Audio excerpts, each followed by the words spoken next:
Tout d'abord, merci à tous et à toutes d'être venus ce soir. Merci aussi à celles et ceux qui nous suivent par Zoom. On a une vingtaine de personnes, donc on est très contente. Donc cette séance Réseau en regard des musées et expositions s'inscrit dans un cycle de résidence donc, de l'association phare, nous, Pranie et moi, et les autres membres dans la salle. Voilà, cette résidence, vraiment, on l'a pensée comme un cycle de conférences, mais aussi des expositions en salle Labrouste. Et on remercie Sophie Dérault de nous aider dans ces projets-là. Et en gros, voilà, cette séance, en fait, on ne pouvait pas imaginer une séance sans faire appel au musée. Parce qu'on croit aux musées, on croit aux services publics et on croit aussi aux musées territoriaux. Et je le dis très sincèrement, puisque moi, c'est quand même là où j'ai vu le plus de choses stimulantes et intéressantes. No offense pour les Parisiens qui sont dans la salle. Bref. Et donc, c'est pour ça que nous avons prévu cette séance et on remercie évidemment Cécile Bertrand, Zoé Marty, Camille Belvez et Alice Fleury que nous vous présenterons beaucoup mieux tout à l'heure. Alors, juste un petit mot d'introduction. Donc, c'était une séance qui était aussi attendue par les gens qui nous suivent. Donc, en plus, on se rend compte que la question des femmes artistes et du genre, plus globalement, c'est plus qu'un effet de mode, évidemment. C'est des questions qui ne sont pas si récentes que ça en France, en fait, quand on se rend compte un peu, quand on creuse un peu voilà, dans les musées territoriaux, par exemple. Et c'est des questions aussi qui traversent le parcours de beaucoup de futurs professionnels de musées. Par exemple, cet après-midi, en même temps que notre table ronde, il y a l'association Mauvais Genre de l'École du Louvre qui organise une table ronde sur exposer les pratiques artistiques queer en France.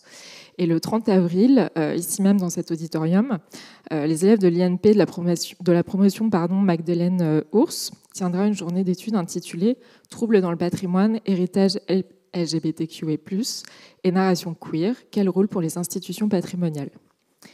Donc voilà, c'est quand même des débats qui sont assez vivants. Et nous, ce soir, on va se limiter aux femmes artistes, au réseau de femmes artistes, des fois quand la question se pose, des fois quand elle ne se pose pas. Et je pense aussi que les gens croient au musée. Enfin, juste un exemple en passant, il va y avoir, comme vous le savez peut-être, le musée des féminismes qui va s'installer à Angers. Et voilà, on sent que la forme en fait du musée, l'institution musée, est un outil en fait pour valoriser ces questions autour du genre. Je vais un peu passer parce qu'on a commencé avec 5 minutes de retard à cause de moi. Donc, je ne sais pas, Pranie, est-ce que tu veux nous parler un peu mieux de collection, institution? Allez. Mais en tout cas, lorsqu'on parle de la valorisation des artistes femmes dans les musées, on pense un peu immédiatement aux expositions temporaires monographiques ou collectives qui mettent à l'honneur l'œuvre ou le parcours de créatrices ou bien de réseaux ou de groupes de femmes. On pense évidemment à l'accrochage Elle à Centre Pompidou qui avait été organisé en 2009-2011 par Camille Moreno au Musée national d'art moderne qui réunissait plus de 350 œuvres pluridisciplinaires réalisées par des artistes femmes du début du XXe siècle jusqu'à nos jours et qui a souvent été perçu comme un jalon, un moment pionnier en France. Or, la chercheuse et conservatrice Justine Bobot a montré aussi bien dans son mémoire qui avait été soutenu à l'École du Louvre en 2019 ou bien dans un article qui avait été paru dans l'ouvrage Médiatrice des arts qu'il existait d'autres manifestations collectives non mixtes en France qui avaient joué un rôle fondateur dans la constitution de mémoires féministes et qui avaient permis de prendre conscience que les musées étaient à moitié vides, pour reprendre l'expression de Griselda Pollock. Et son travail de recherche, il montre à quel point la question de l'exposition du genre traverse les institutions françaises depuis presque 50 ans. Pardon. Et cette question, elle s'accompagne vraiment d'un travail au long cours mené par les professionnels de musées et qui permet un peu d'interroger les collections au prisme du genre et d'aller au-delà du caractère événementiel d'événements temporaires ou de manifestations éphémères. Et ces démarches réflexives, critiques sur l'inclusion des artistes femmes au sein du musée, elle s'applique souvent à l'ensemble des activités donc de l'institution, que ce soit la recherche, l'éducation ou la préservation.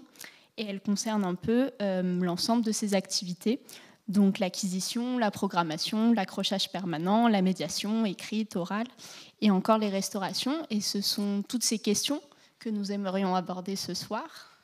Et aussi pour compléter un peu ce paysage, on a aussi évidemment ces dernières années, voilà, dans les années 2010, pas mal de travaux aussi qui sont concentrés sur les musées, notamment en 2017, un numéro consacré au sujet musée au prisme du genre qui était dirigé par Arnaud Bertinet et Charlotte Fouché-Zarmagnan de la revue Culture et Musée.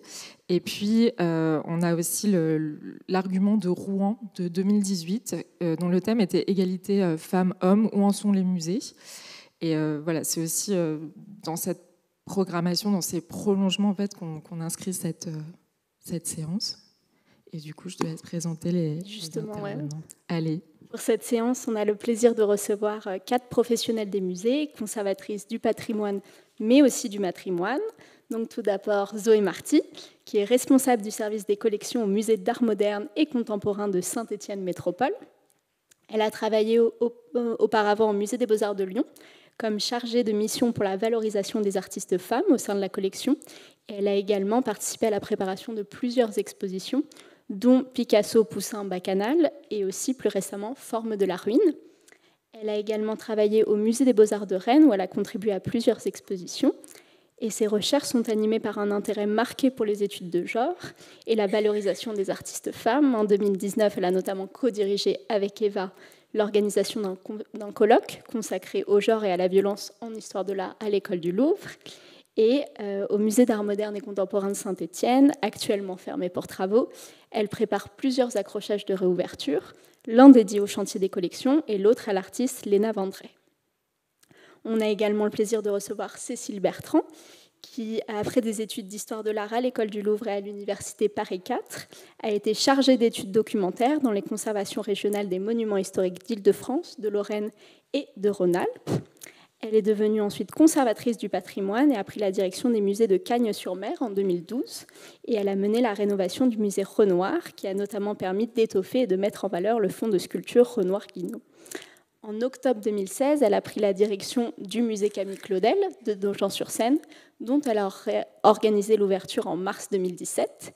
Et elle a été commissaire de plusieurs expositions, notamment Camille Claudel, Paul Claudel, Le Rêve et la vie en 2018, Les sculpteurs du travail, Meunier, Dalou, Rodin en 2020 et Fabienne Verdier en 2022. Nous recevons également Alice Fleury, qui est conservatrice du patrimoine, spécialiste de l'art du XXe et du XXIe siècle, qui a travaillé pendant 11 ans au musée d'art de Nantes et qui a rejoint en 2020 le Palais des Beaux-Arts de Lille en tant que directrice de la conservation et chargée du département XXe siècle. Elle a été commissaire de plusieurs expositions, notamment consacrées à Cécile Barre en 2010, Agnès Tornauer en 2014, Susanna Fritscher en 2017. Et elle a co-organisé avec Camille Belvez l'accrochage Où sont les femmes ? Enquête sur les artistes femmes du musée, qui était présentée au Palais des Beaux-Arts d'octobre 2023 et qui vient de fermer ses portes le 11 mars 2024. Et justement, Camille Belvez est également conservatrice territoriale du patrimoine. Elle vient de prendre son poste au musée Sainte-Croix de Poitiers en tant que responsable des collections Beaux-Arts, Arts décoratifs et ethnographie. Et elle travaille sur les femmes artistes depuis son mémoire de Master 2, intitulé Mordu, femme aquafortiste britannique 1838-1929, qui a reçu le prix de l'Association de l'École du Louvre et qui sera publié en 2024. Elle est également doctorante en histoire de l'art à l'université Paris 1 Panthéon-Sorbonne. Sa thèse, dirigée par Marie Gispert, est consacrée aux femmes aquafortistes en France entre 1860 et 1930. Et comme je l'ai dit plus tôt, elle était co-commissaire avec Alice Fleury de l'accrochage Où sont les femmes ? Et justement, on aurait aimé commencer cette table ronde en parlant de ce projet d'exposition, donc Où sont les femmes ? Qui trouve son origine et son périmètre dans la collection du musée, puisque sur les quelques 60 000 œuvres conservées au Palais des Beaux-Arts, 135 ont été produites par des femmes, majoritairement inconnues aujourd'hui. Et c'est cet inventaire qui vous a servi un peu de point de départ pour une enquête, pour identifier les raisons de cette absence Et on aurait voulu connaître un peu mieux la genèse de ce projet, savoir, Alice Fleury, comment vous avez imaginé le parcours d'exposition et procéder à la sélection des œuvres. Très bien. Merci à vous. D'abord, merci à toute l'équipe de l'association Femmes Artistes en Réseau pour cette invitation. Merci à l'INHA de nous accueillir. Et bonjour à toutes et tous. Je crois qu'il y a un homme dans la salle, donc bravo. Alors effectivement, on va vous présenter avec Camille Belvez un peu la manière dont on a travaillé pour cette exposition Où sont les femmes, et puis un peu les grands enjeux de ce projet. Comme vous le disiez, effectivement, le point de départ de ce projet, ça a été d'abord l'inventaire de toutes les œuvres des artistes femmes conservées au Palais des Beaux-Arts, qu'on a réalisé donc, avec Camille en 2021. À ce moment-là, Camille était élève conservatrice au Palais des Beaux-Arts, donc dans le cadre de la formation à l'Institut national du patrimoine. Et quand on a réalisé cet inventaire, il n'y avait pas encore de projet d'exposition en tant que tel. Le projet est venu après coup. En fait, le projet, il est né il y a un peu plus d'un an. Finalement, tout s'est fait de manière très rapide. Le projet, il est né en quelque sorte dans des circonstances un peu particulières, puisque c'est suite à l'annulation d'un autre projet. Donc il y avait un trou dans la programmation, et c'est comme ça que on s'est un peu engouffré dans la brèche donc au début de l'année 2023. Et on a donc associé avec Camille l'équipe de la conservation et aussi du service des publics pour entamer un travail de recherche.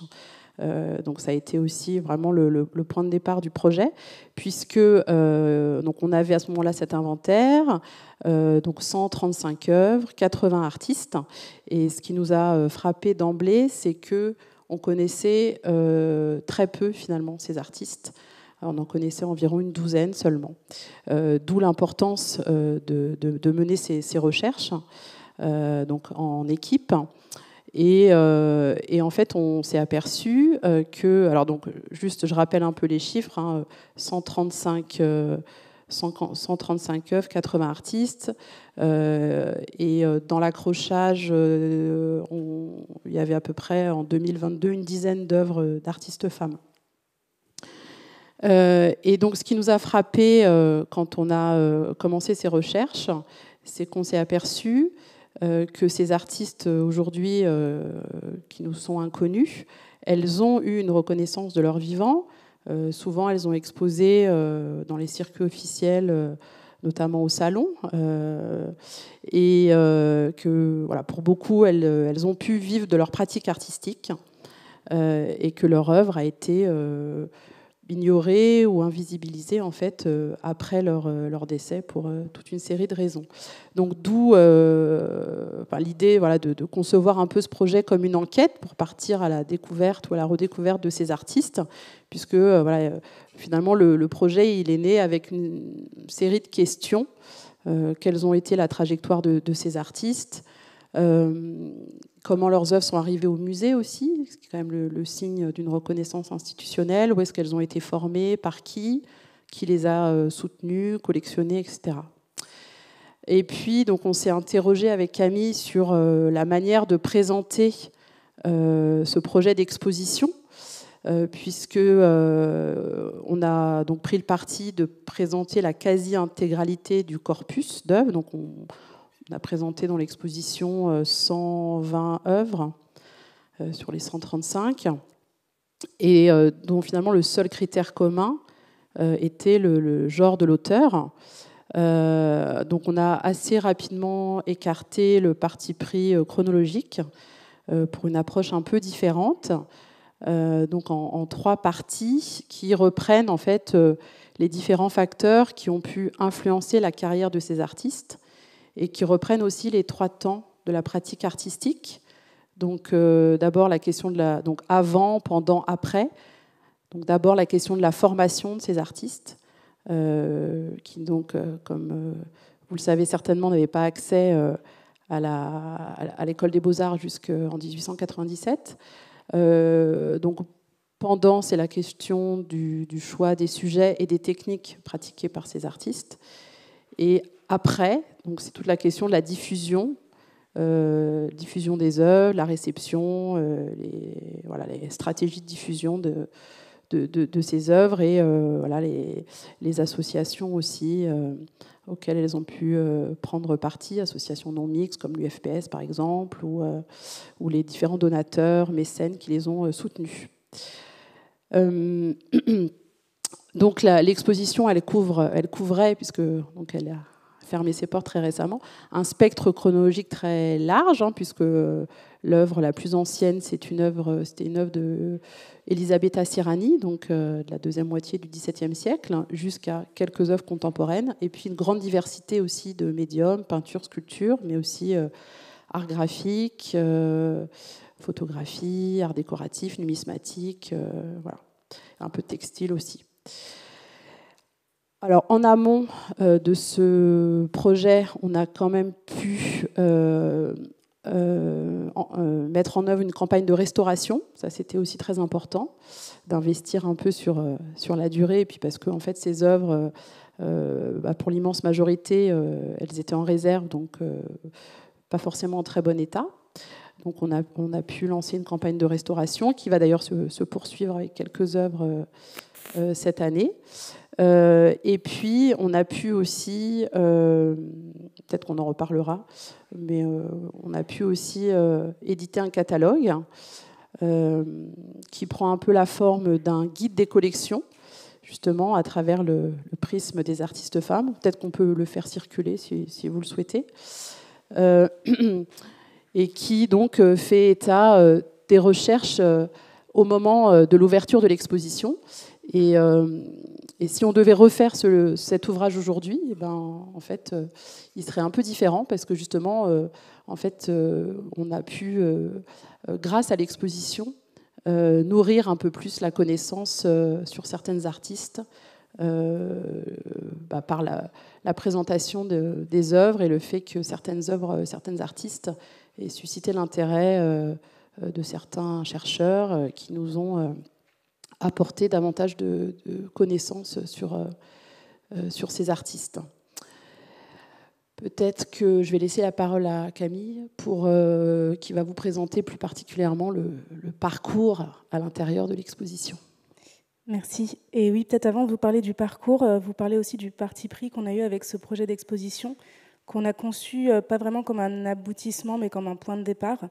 C'est-à-dire qu'il restait encore beaucoup de zones d'ombre sur certaines artistes. Je pense qu'on voit rarement des expositions où il y a des cartels avec autant de points d'interrogation. Et on a décidé d'assumer, d'être assez transparente sur ces zones d'ombre, sur les choses qu'on ne savait pas, et sur la volonté de servir de point de départ à la poursuite de recherches, que ce soit dans le cadre du musée ou ailleurs. D'ailleurs, dans le catalogue, qui est vraiment un guide des collections, la bibliographie est conçue pour être un outil pour les chercheurs ou chercheuses qui voudraient continuer le travail sur ces artistes. Et ça, c'était très important pour nous d'inscrire ce projet dans une pérennisation, vous en avez parlé un petit peu, mais de sortir du cadre strictement événementiel. Donc ça passait, Alice l'a dit, par les restaurations, par la publication de ce catalogue, et aussi par l'intégration d'un certain nombre de ces œuvres dans le parcours permanent à la suite du projet. Donc vous voyez ici, par exemple, une œuvre de Virginie de Montbreton qui est accrochée dans le parcours permanent. Depuis la semaine dernière, donc c'est tout frais. Pour vous parler peut-être un peu plus en détail du parcours, en fait, la notion des réseaux, elle s'est surtout posée dans la première et la troisième partie de l'exposition. Donc la première partie était consacrée à la formation, l'accès à la formation de ces artistes. Et c'est là qu'on s'est rendu compte qu'il y avait une vraie porosité pour beaucoup d'entre elles entre les réseaux familiaux et les réseaux professionnels. Comme c'est souvent le cas pour les artistes femmes, certaines se sont formées auprès de leur parentèle, sans vouloir faire référence à un colloque, pour faire référence à un colloque en fait, qui s'est tenu au musée Sainte-Croix à Poitiers en collaboration avec Aware en 2016. Donc voilà, il y avait souvent une porosité entre les deux. Certaines se formaient auprès de leurs parents, de leur père, de leurs frères, de leurs beaux-frères parfois, de leur époux. Et ça nous a permis d'aborder aussi la question de la répartition des tâches au sein de l'atelier, par exemple avec Marie-Amélie Cognet, qui était la sœur du peintre Léon Cognet, qui supervisait la section féminine de l'atelier de celui-ci. Ça nous a permis aussi de faire émerger des réseaux de formation locaux. En fait, d'ailleurs, cette exposition nous a permis de faire émerger beaucoup de figures locales, donc du nord de la France ou de la Belgique. Et on a notamment pu se pencher sur le cas de l'École des Beaux-Arts de Lille, qui n'existe plus en tant que telle aujourd'hui, mais qui a été accessible aux femmes, on n'a pas la date exacte, mais environ une décennie avant l'École nationale des Beaux-Arts. Et il y avait un vrai terreau d'artistes femmes dans cette école, dont on expose, je ne sais pas si vous avez le visuel de Jeanne-Agnès Scholler-Ozel. Non, ok, bon, c'est pas grave.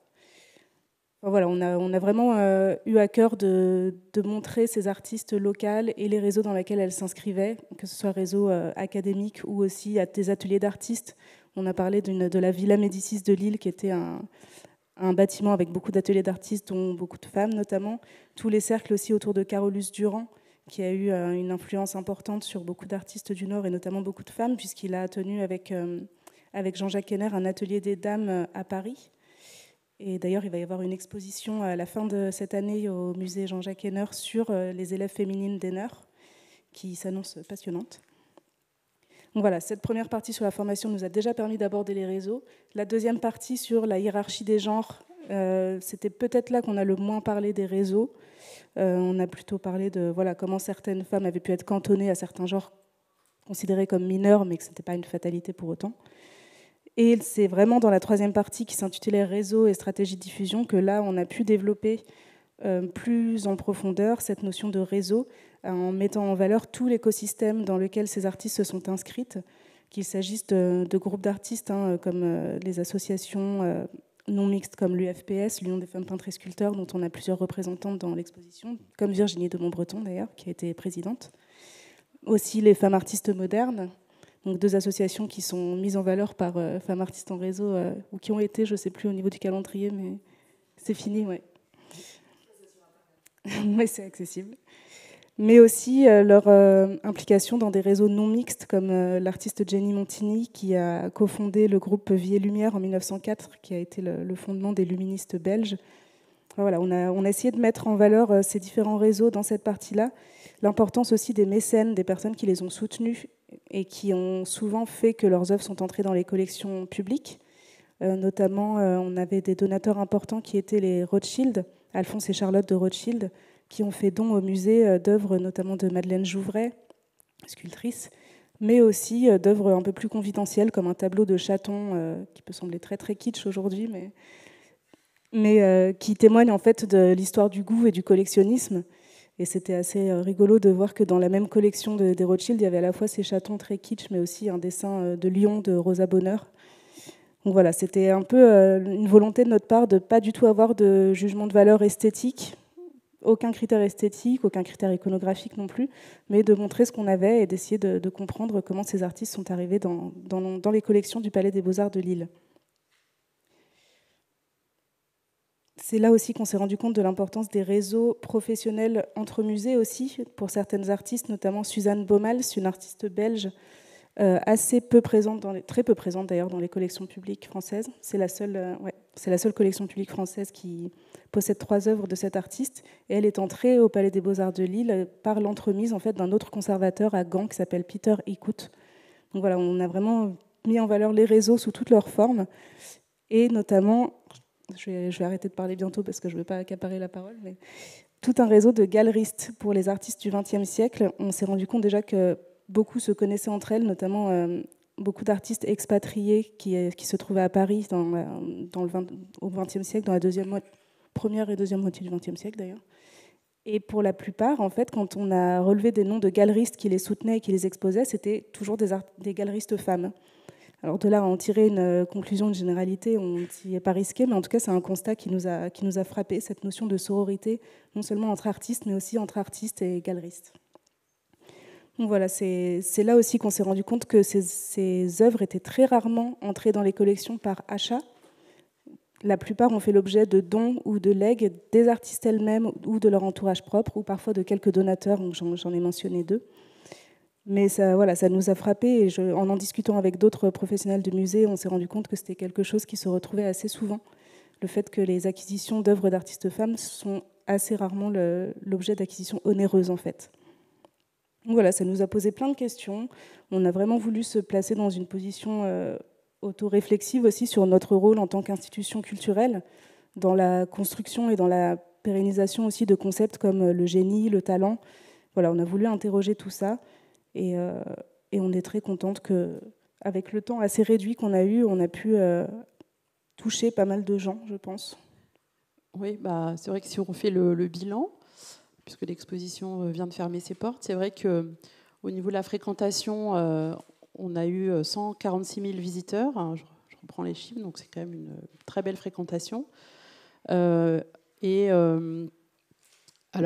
moi, j'ai été extrêmement sollicitée, parce qu'en fait, Camille n'étant pas à demeure, on a fait certaines visites ensemble, et puis moi étant sur place, c'est vrai que j'ai été énormément sollicitée pour faire des visites. Je crois que depuis que j'ai commencé à faire des expositions, c'est l'exposition pour laquelle j'ai été le plus sollicitée.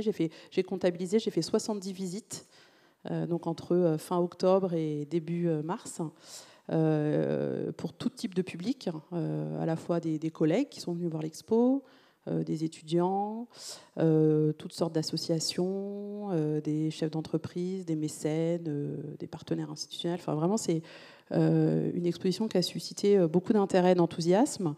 Du côté du service des publics, il y a eu 173 visites de groupe, 120 visites pour un public individuel. Donc voilà, au total, 5000 personnes ont fait une visite guidée de cette exposition. Et puis on a eu aussi un très gros succès dans la presse. Ça nous a d'ailleurs un peu surprise. On a, dans la presse régionale, nationale et même internationale, on a eu en Belgique, mais on est voisins, et ça a été jusqu'au Japon. On a eu un article dans un quotidien national japonais qui s'appelle Asahi Shimbun, avec 2 journalistes qui sont venus voir l'exposition. Voilà, donc c'est vrai. Et puis c'est vrai qu'au sein de l'équipe aussi, il y a une belle énergie. C'est vraiment un sujet qui a bien fonctionné, qui a fédéré l'équipe du musée. Donc ça, c'était très enthousiasmant.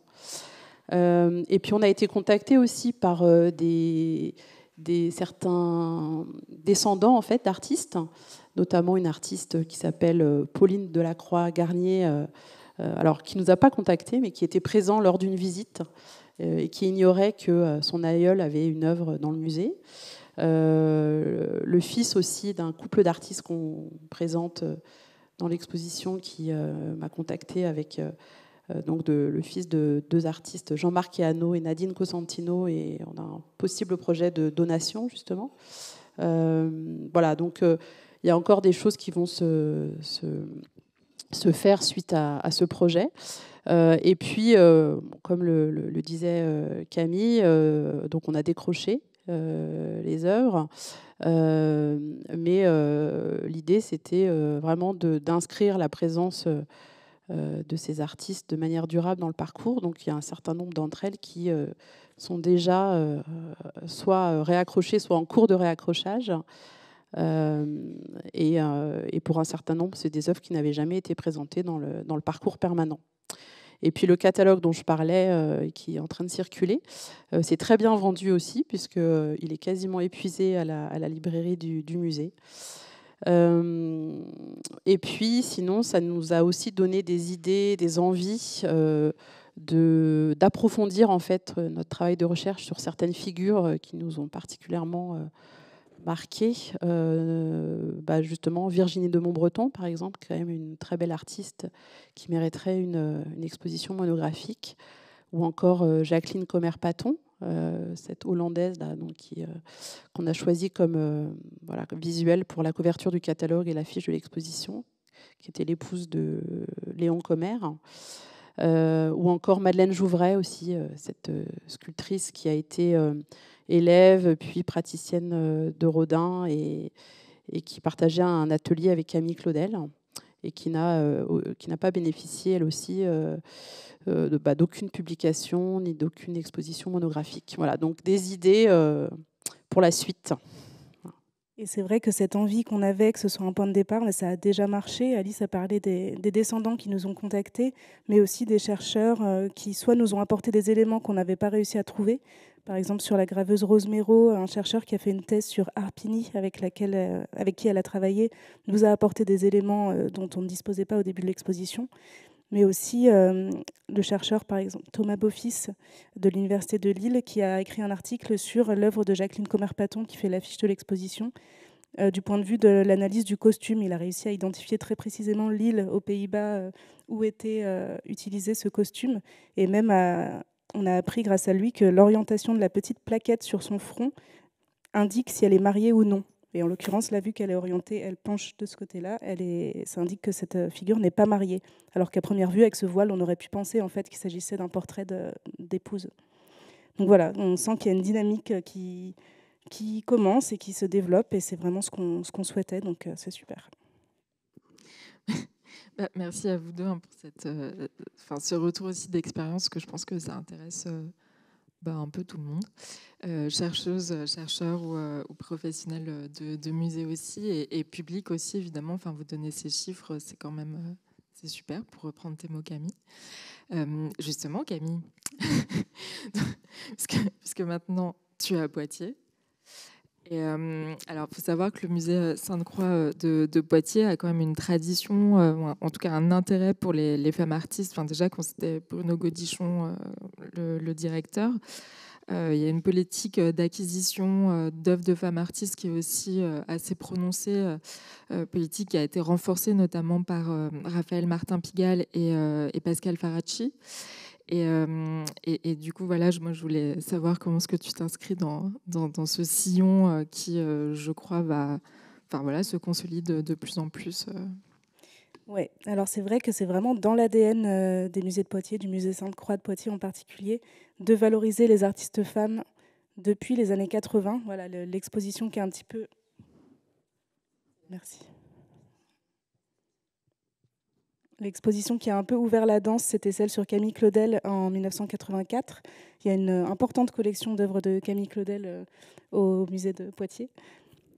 Et ensuite, je vais vous faire un peu une liste à la Prévert, mais c'est vraiment pour vous montrer le rythme très très soutenu dès les années 80 d'exposition et d'acquisition d'artistes femmes. Donc en 84, l'exposition Camille Claudel. En 85, une exposition sur la photographe Alice Springs, qui a donné lieu à une acquisition également, et une exposition sur Anita Molinero.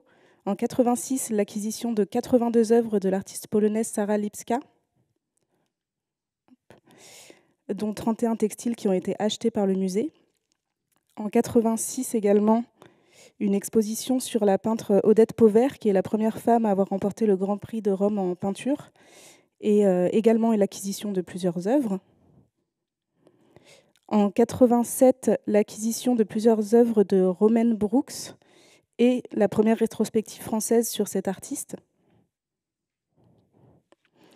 En 88, une exposition sur Colette Portal, qui a ensuite d'ailleurs été exposée à la piscine de Roubaix. Donc là, on voit aussi les liens entre les artistes vivantes et les conservateurs qui, lorsqu'ils changent d'institution, continuent de valoriser les artistes. Et donc on voit qu'il y avait aussi un intérêt à soutenir la création contemporaine.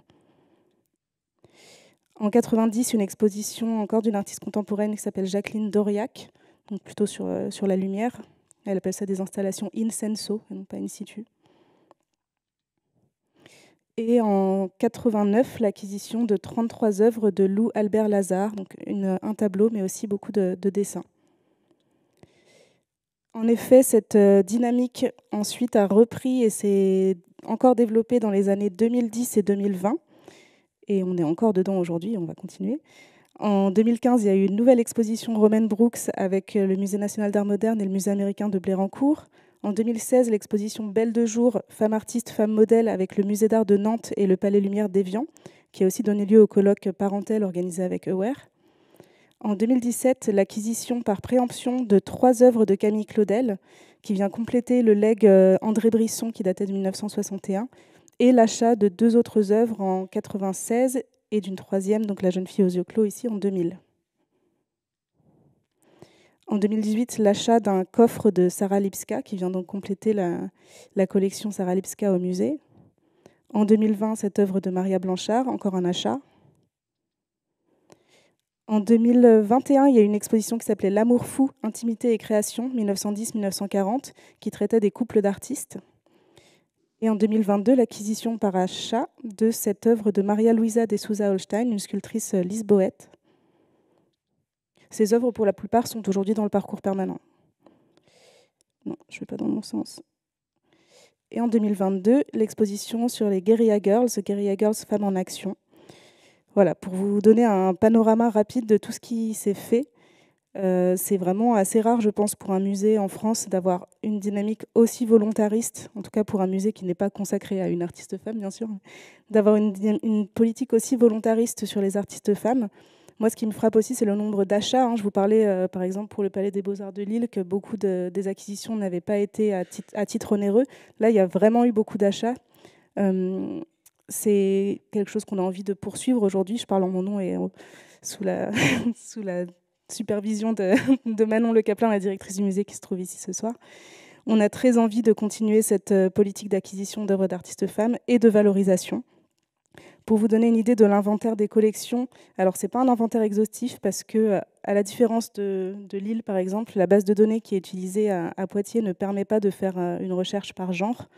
Donc on a une idée déjà un petit peu approximative, mais qui n'est sans doute pas exhaustive. Mais il y a au moins 350 œuvres d'artistes dans les collections de Poitiers aujourd'hui, de 45 artistes. Donc on voit au niveau du ratio aussi que c'est un petit peu différent du cas de Lille, puisqu'on a des corpus plus importants par artiste. Je ne vais pas vous en dire trop, mais cette collection va s'étoffer prochainement car on a un très beau projet de don d'une collection constituée exclusivement d'œuvres d'artistes femmes qui va donner lieu à une valorisation dont vous saurez plus très prochainement. Et un projet d'exposition également pour l'année 2026 sur Sarah Lipska, dont je vous ai montré quelques œuvres, en lien avec une spécialiste polonaise et un autre musée français. Mais pareil, vous aurez l'annonce officielle dans les mois à venir. Je tease un peu. Quel suspense. En attendant, ce qui se passe au musée depuis que j'ai pris mon poste, donc au début du mois de mars, on change des choses dans le parcours permanent. On a remis en lumière, assez littéralement, cette œuvre d'Angèle de La Salle qui s'intitule « Le retour de la chasse », qui était dans le parcours permanent, mais dans un endroit un petit peu obscur, un peu dans un escalier. Donc on l'a remis en majesté, vraiment au cœur du parcours permanent. Et on a le projet de faire une restauration de cette œuvre. Donc on va faire toute une opération de médiation sur l'avant-après de cette restauration. On a vraiment une politique très volontariste aussi en termes de restauration, notamment des grands formats, et on va inscrire la restauration de plusieurs œuvres d'artistes femmes dans ce projet. Il y a également, au sein du parcours permanent, le projet de refonte de l'espace consacré à Camille Claudel. C'est-à-dire qu'actuellement, elle a un petit cabinet qui lui est entièrement dédié et on va en fait la changer d'espace pour l'inscrire dans un espace avec ses contemporains, d'autres sculpteurs, faire un vrai espace consacré à la sculpture, ce qui permettra de la mettre en lien avec son réseau aussi et non pas comme génie isolé, on va dire. Et également, donc ça c'est un projet pour le mois de juillet, et en septembre, on va ouvrir un cabinet d'art graphique dans le parcours permanent qui nous permettra en rotation de mettre en valeur des œuvres graphiques, notamment d'artistes femmes. Également, et je finirai là-dessus, il y a un nouveau parcours de visite qui va être disponible sur la prochaine version de l'application du musée, qui va mettre en valeur donc, les œuvres d'artistes femmes dans le parcours permanent, il y en a 33 aujourd'hui, mais aussi des portraits d'artistes femmes, dont on possède quelques exemples, comme ce portrait de Geneviève Blanchot par Jean-Baptiste Sancerre, ou ce portrait de Luce Mérieux par Edgar Maxence. Luce Mérieux, une artiste poitevine dont on conserve également quelques œuvres dans les collections.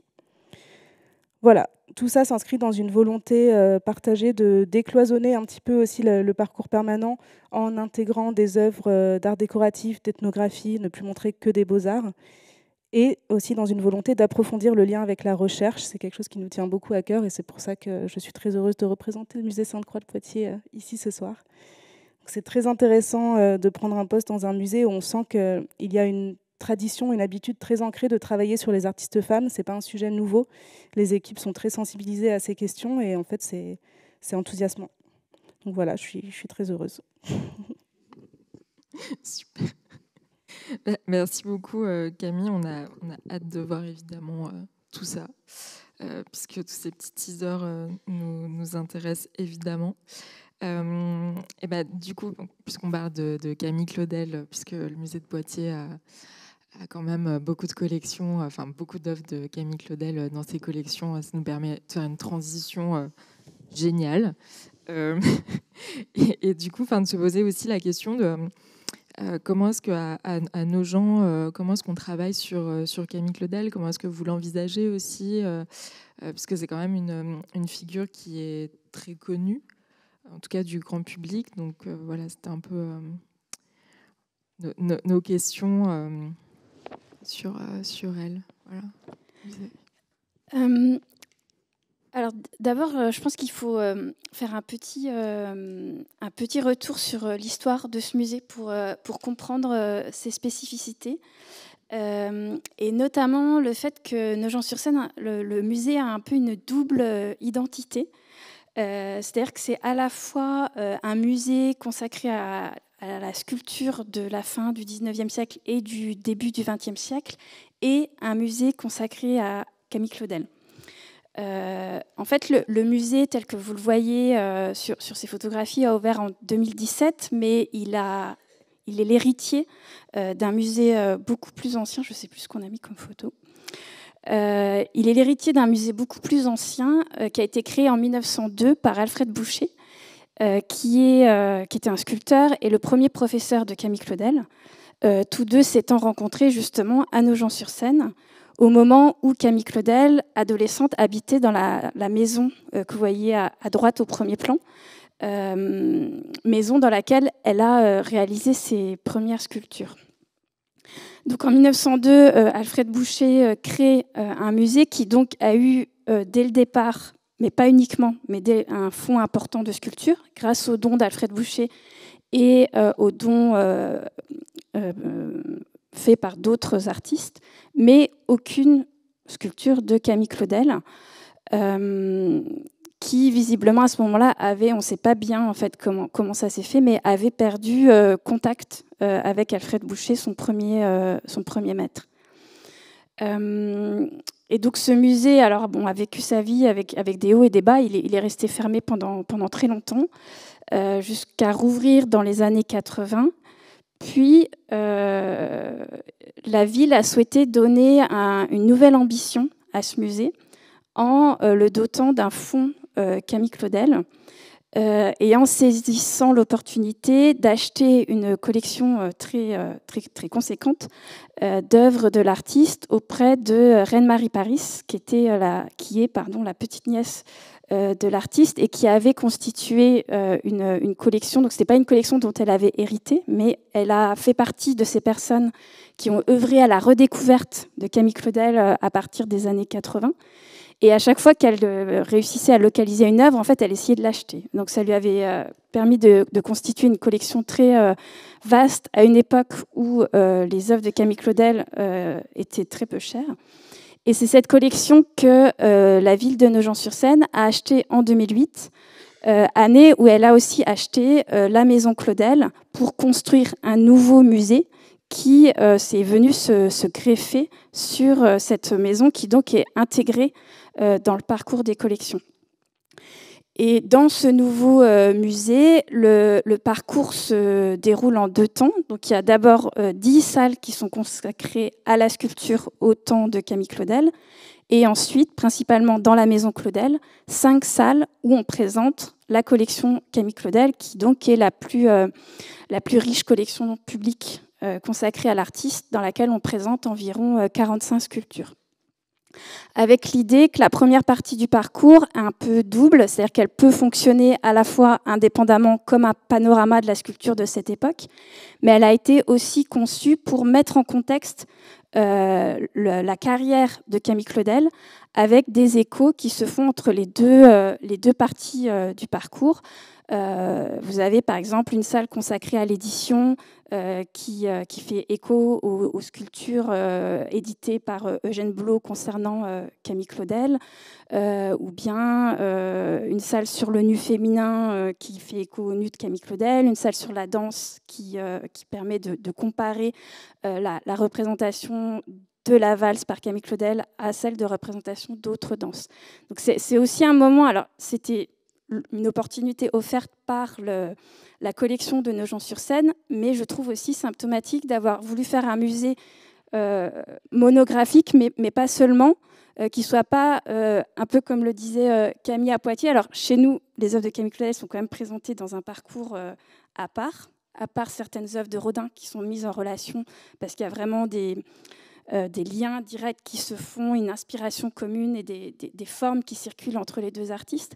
Mais c'est quand même aussi cette même idée de ne pas présenter une œuvre coupée de tout son contexte et de tout ce qui se passait à la même époque, mais au contraire de donner des clés pour la comprendre et pouvoir comparer le travail de Camille Claudel et celui d'autres sculpteurs de son époque. Avec, je trouve, une difficulté, c'est que cette première partie du parcours, je crois que je ne vous ai pas mis d'image. Ah si, voilà, pardon. Donc voilà, un autre exemple d'écho, par exemple la salle consacrée à la sculpture néo-florentine, en particulier beaucoup d'œuvres de Paul Dubois, qui est également nogentais, donc on a beaucoup d'œuvres dans les collections, et le buste de Jeune Romain, où on voit qu'on a une inspiration commune, la sculpture de la Renaissance italienne, et en particulier Donatello. Mais autant Paul Dubois va aller chercher tout ce qu'il y a de plus élégant, gracile, de très gracieux dans l'œuvre de Donatello. Camille Claudel, elle va vraiment aller rechercher les œuvres très sévères, qui ont une très grande force, une très grande fixité, comme ça, pour nourrir le portrait de Jeune Romain, qui est le portrait de son frère. Là, l'exemple sur le nu féminin dont je vous parlais tout à l'heure, avec la salle à droite de la première partie du parcours et à gauche, Femme accroupie de Camille Claudel. Ici, le mouvement. Et voilà. Donc, je disais pour moi qu'un écueil dans cette première partie du parcours, c'est à une exception près, qu'en plus je ne vous ai pas montré, c'est pas bien.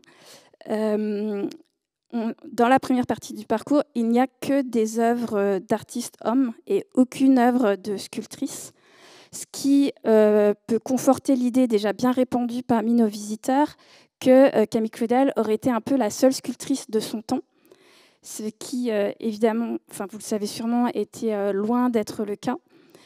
Et ce qui, moi, me pose question, alors je n'étais pas là à l'époque de l'élaboration du parcours, mais je pense que ça dit aussi quelque chose de la manière dont les choses ont évolué très vite depuis. Enfin, je pense que vraiment, si on faisait ce musée aujourd'hui, évidemment qu'on intégrerait des œuvres d'artistes femmes, surtout que ce que je ne vous ai pas dit, c'est que pour la première partie du parcours, le fond historique du musée a été largement complété par des dépôts. Sur 200 sculptures, il y a 60 œuvres en dépôt.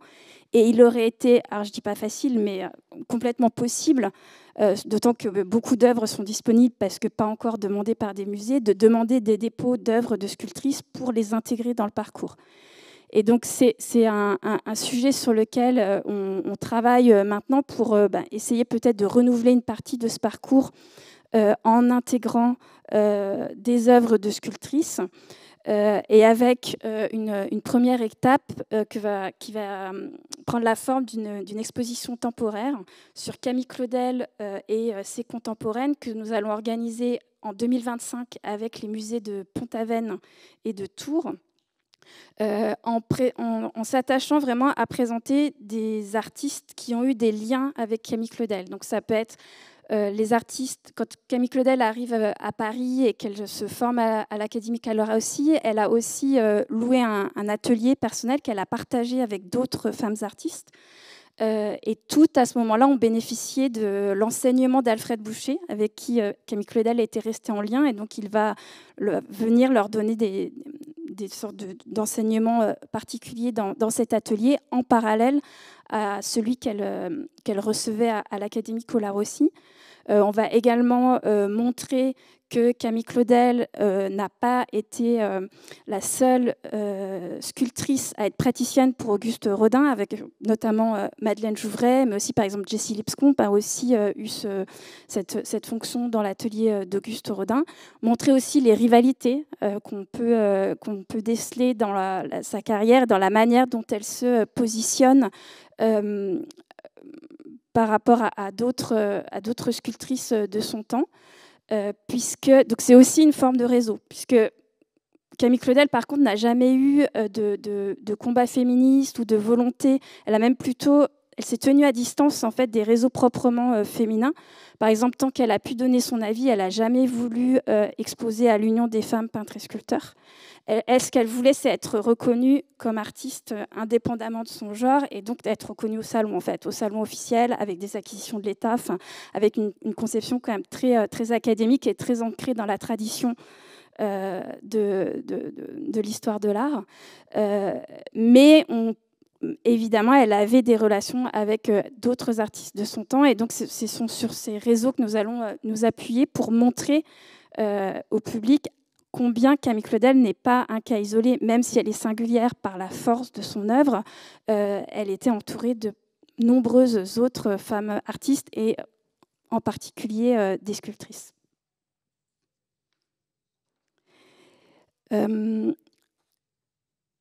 Et puis, je voulais vous parler aussi d'une exposition qu'on a organisée à l'automne dernier.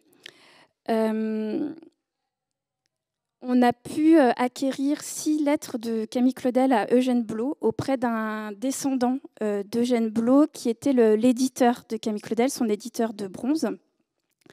Donc pour nous, ça a été vraiment une acquisition très importante. Il faut savoir que les œuvres de Camille Claudel, mais aussi ses lettres, commencent vraiment à atteindre des prix sur le marché de l'art rédhibitoires, même pour un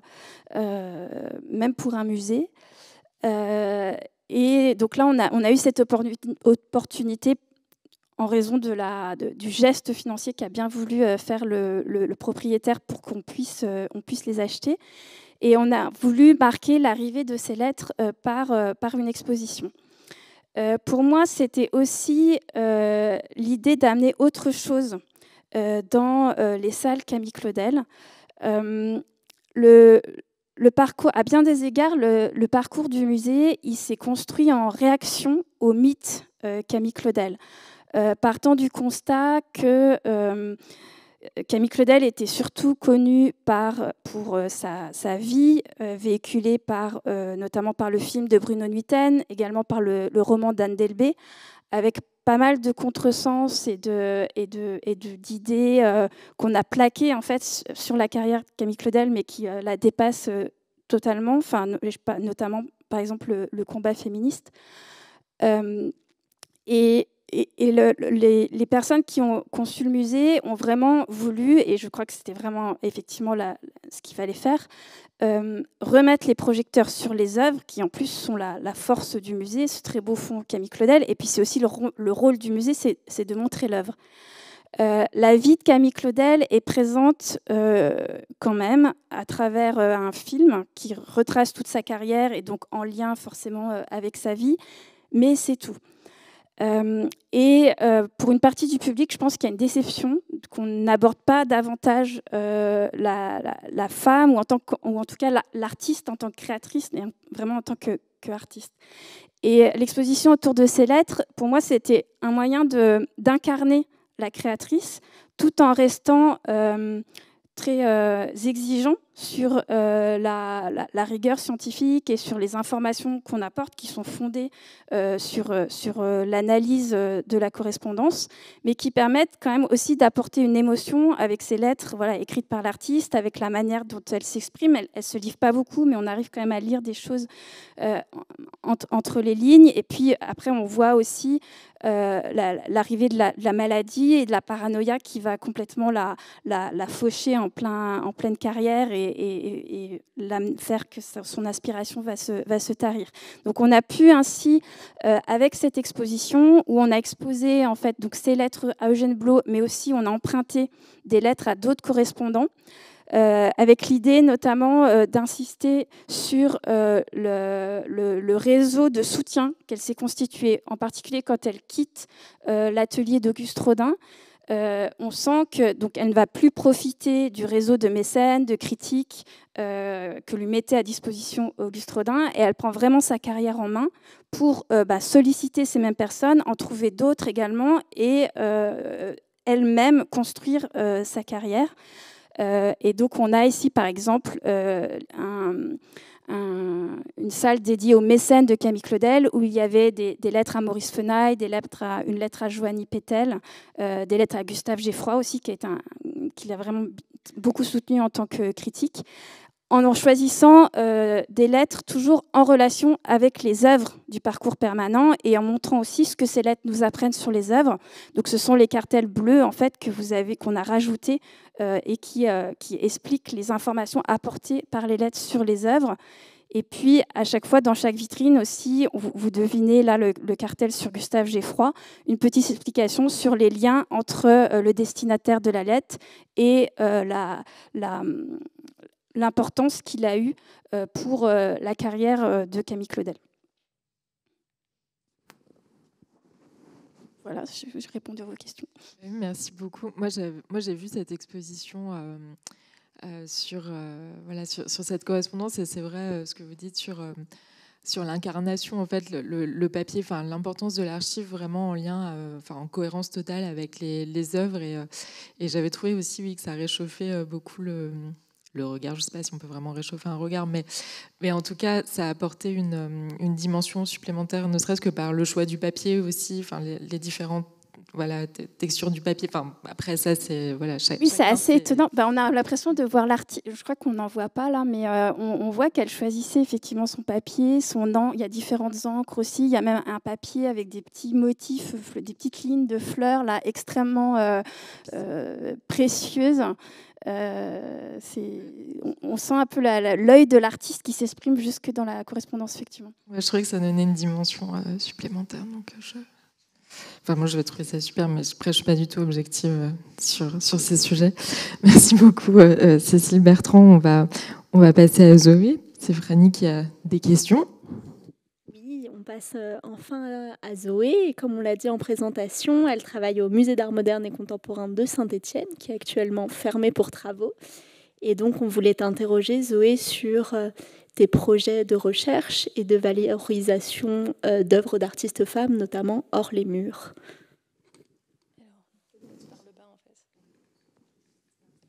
Alors, déjà, merci pour cette invitation. Merci à toute l'équipe du Phare et à mes collègues pour leurs interventions passionnantes. Alors, je vais déjà un peu présenter la collection du musée, peut-être, parce que c'est pas forcément évident. On s'appelle Musée d'art moderne et contemporain.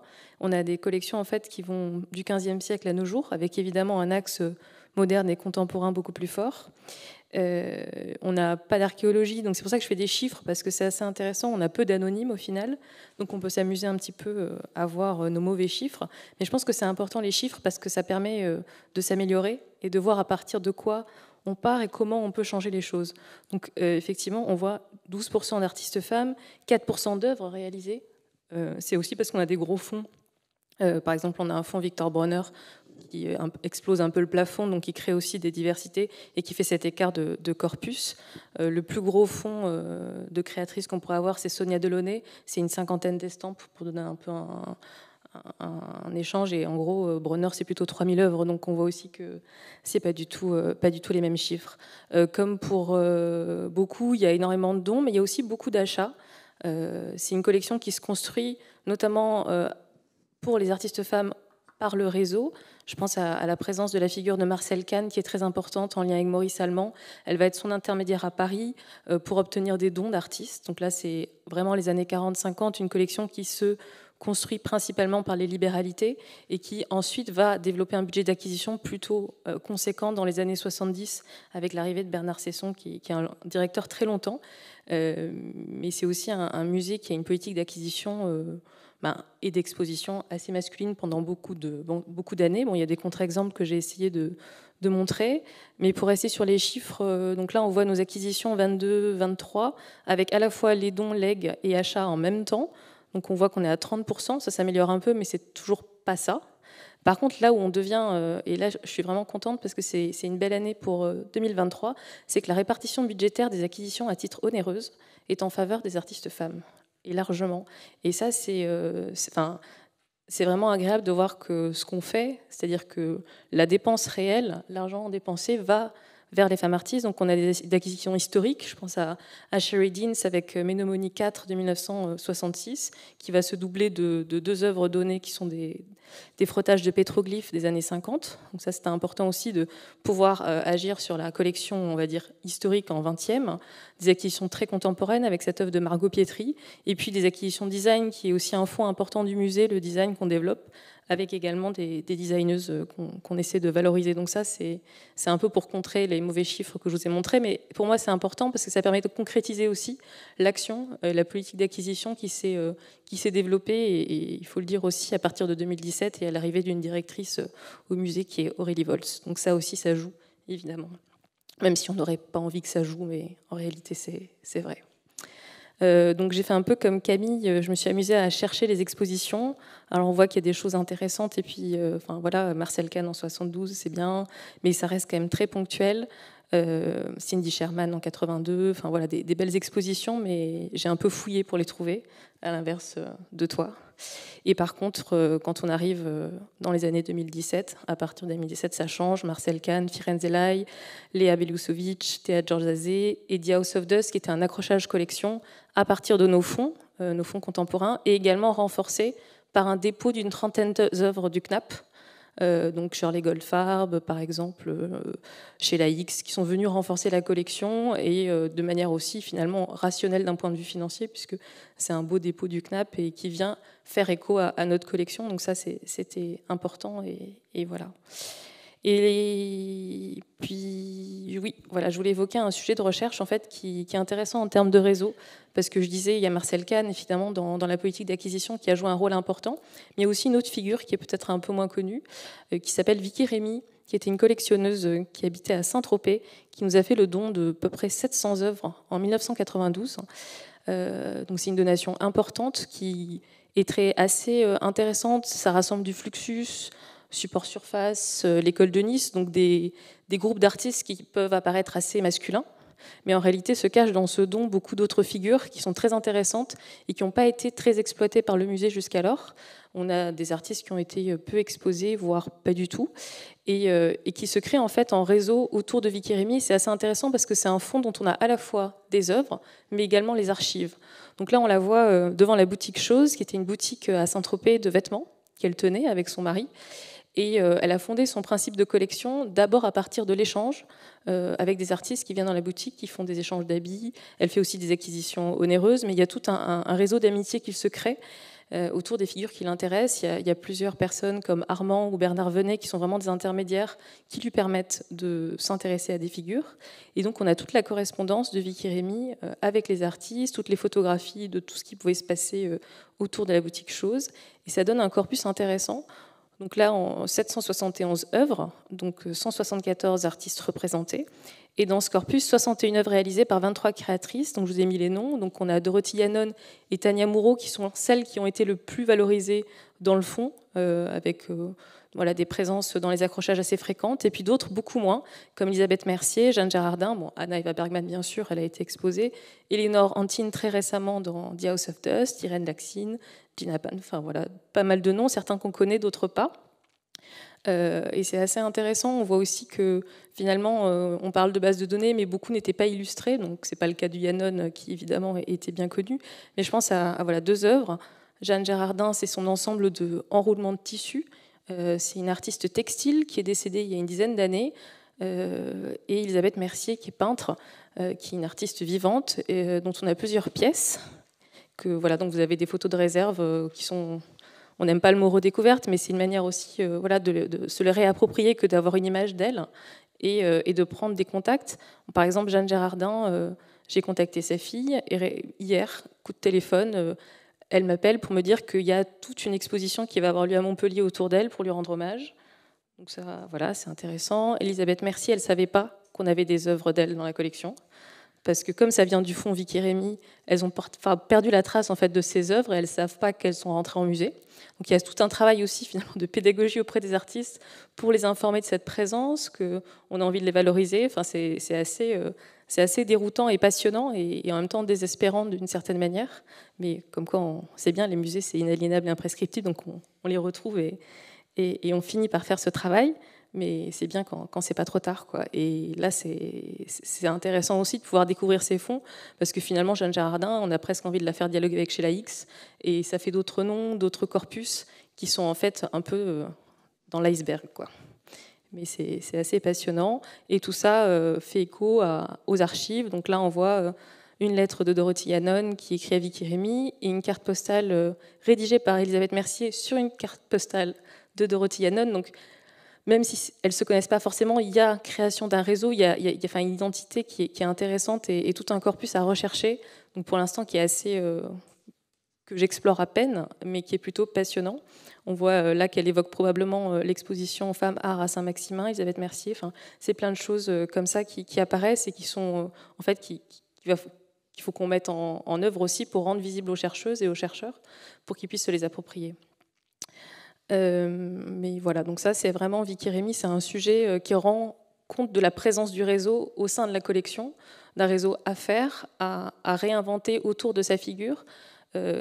Même s'il a déjà été, c'est une donation qui a été publiée, on se rend compte aussi au fil des publications que ces artistes-là ne sont pas celles sur lesquelles on s'est arrêté jusqu'alors, et on aura plutôt des figures comme Viala, Venet, qui ont été valorisées à travers ce don. Donc c'est vraiment assez passionnant. Voilà, et il y avait un autre sujet qui voulait que j'évoque, qui est tout à fait autre, mais qui, pour moi, est important, en fait, qui est lié à comment on pense les collections. Actuellement, nous sommes fermés au public, donc, puisqu'en travaux, et pour animer cette fermeture, le projet a été pensé par notre directrice finalement d'intervenir dans des communes de la métropole, car nous sommes un musée métropolitain, en proposant des œuvres qu'on expose dans des médiathèques ou dans des hôtels de ville pendant 1 mois. Donc 7 mois, 7 œuvres, 7 merveilles. Et c'est un accrochage qui est paritaire. Alors vous allez me dire, c'est pas possible parce que 7, c'est impair. Alors si, 3 œuvres de créatrices, Firenze Zelay, Tamara de Lempicka, Alexandra Exter, et une co-création entre René Lalique et sa fille Suzanne Aviland-Lalique. Donc voilà, on y arrive. Mais c'était important aussi de pouvoir avoir une sélection. On les a appelées 7 merveilles. Bon, c'est évidemment un jeu de mots, c'est amusant, mais il y a cette idée aussi, je pense, qui est importante quand on pense la collection, de replacer aussi les artistes femmes dans le corpus des œuvres qui font qu'on connaît la collection. Souvent, quand on voit des musées, quand on voit des sélections de guides de visite ou même les cartes postales, je pense, Eva, tu parlais récemment de ta collection de cartes postales d'artistes femmes, tout ce que tu peux aimer comme Aimant, Berthe et autres. J'en ai plus de 100 et je suis très contente, donc j'encourage vivement tous les musées qui nous écoutent ce soir à en produire, car j'adore ça. Voilà. D'accord. Enfin, voilà, toutes ces images en fait qu'on a et qui sont, je sais pas, la couverture du flyers pour le mécénat, qui peuvent être la bande en haut d'un site internet, qui sont souvent en fait les 10 chefs-d'œuvre. Alors évidemment, le chef-d'œuvre c'est problématique, mais on ne va pas s'en séparer tout de suite. Et les musées, ils en ont besoin aussi pour exister. C'est-à-dire que nous, quand on propose des œuvres, à des communes, ils veulent évidemment des cœurs de collection, ils veulent des choses qui apportent des paillettes quelque part. Et il faut que les artistes femmes participent à ce corpus de paillettes. C'est important, c'est pour moi essentiel. Et donc, d'avoir une sélection qui était paritaire et qui permettait aussi de faire exister. Tamara de Lempicka, évidemment, c'est facile. Firenze Zelay, ça l'est peut-être un peu moins. Suzanne Aviland-Lalique aussi. Alexandra Exter, entre deux, dirons-nous. Mais je trouve que c'est essentiel et c'est une manière aussi pour nous de sortir de l'événementiel, de faire exister la collection aux yeux de tout le monde comme une collection qui est diverse et qui est inclusive, au-delà des chiffres. Voilà. Merci beaucoup Zoé pour ça. Enfin, merci à toutes. D'ailleurs, il y a des petits programmes qu'on peut faire évidemment circuler parce que c'est intéressant comme dispositif. C'est vous qui avez eu l'idée ou c'est... Oui, c'est la directrice et après on s'est tous mis autour d'une table. Le service technique a pensé le dispositif de monstration, qui est assez simple. Et ensuite, une collègue qui était chargée de la coordination du projet, Isabelle Mauchin, a fait en fait un appel à manifestation d'intérêt qui était rempli par les collectivités avec un cahier des charges, évidemment. à la fois pour des questions de sécurité, ce genre de choses. Et nous, on a fait une sélection. Voilà, au début, j'avais fait une dizaine d'œuvres, et puis on a réduit à 7 parce qu'il y avait 7 mois. Et on a maintenu la parité. Voilà, en jouant aussi sur art décoratif, peinture, en fonction des lieux aussi. Par exemple, Rive de Gier, qui accueille actuellement Tamara de Limpica jusqu'à la fin de la semaine, voulait vraiment une artiste femme parce qu'il était évidemment au mois de mars. Et c'était intéressant aussi pour eux d'avoir ça en termes de communication et de valorisation. Enfin, c'était facile puisqu'on en avait 3 et voilà. Merci beaucoup. Non, mais on voit en plus, vous êtes content qu'il y ait aussi des histoires de stratégie, évidemment, et de comment composer avec tous les publics, mais aussi avec vos propres collections. Donc, merci beaucoup, en tout cas, pour la diversité de vos actions, et je trouve ça important de les rendre aussi visibles. Parce que, en tout cas, moi, j'ai l'impression que c'est quand même du travail de fond et de réflexion qui court sur quand même plusieurs années, en tout cas.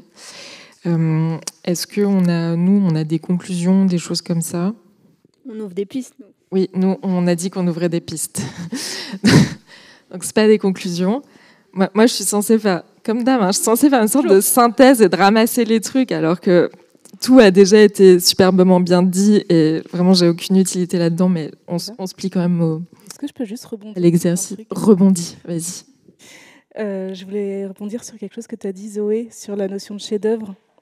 Je trouve ça hyper intéressant, cette idée que oui, on a envie de se défaire un peu, en tout cas de questionner cette notion de chef-d'œuvre, mais qu'on en a besoin aussi dans les musées.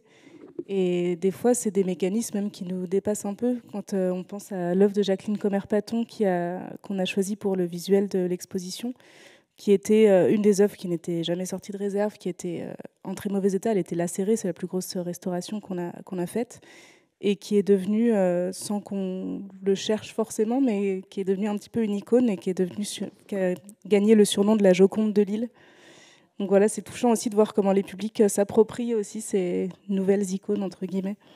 Voilà, ça m'a fait penser à ça, ce que tu disais.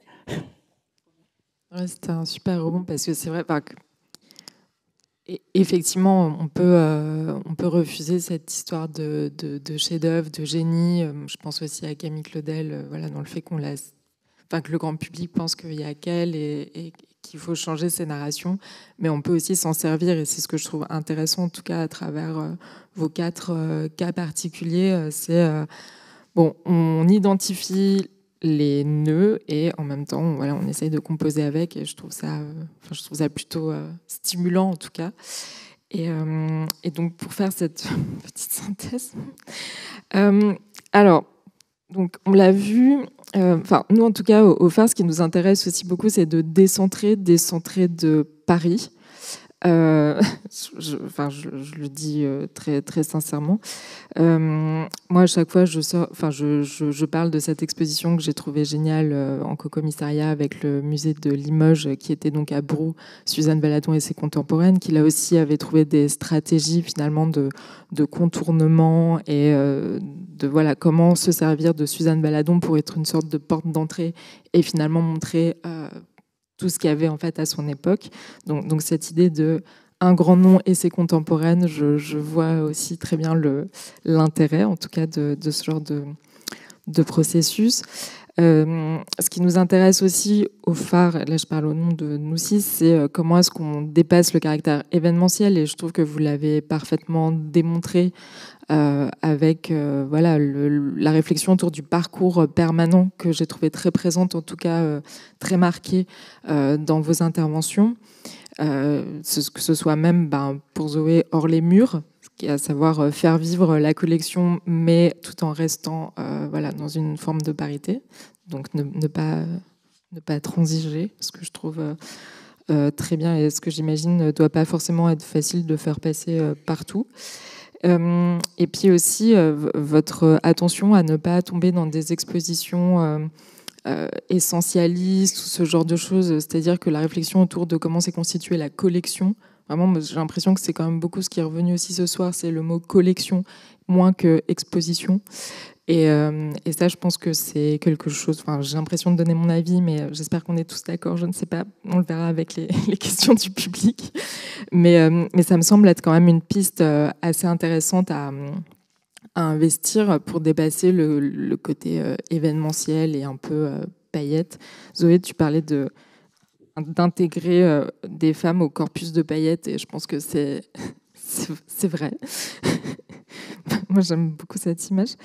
Et puis voilà, maintenant, je pense qu'on va quand même juste revenir 5 secondes sur la question des archives, parce que ça, on l'a aussi vu avec le musée Camille Claudel.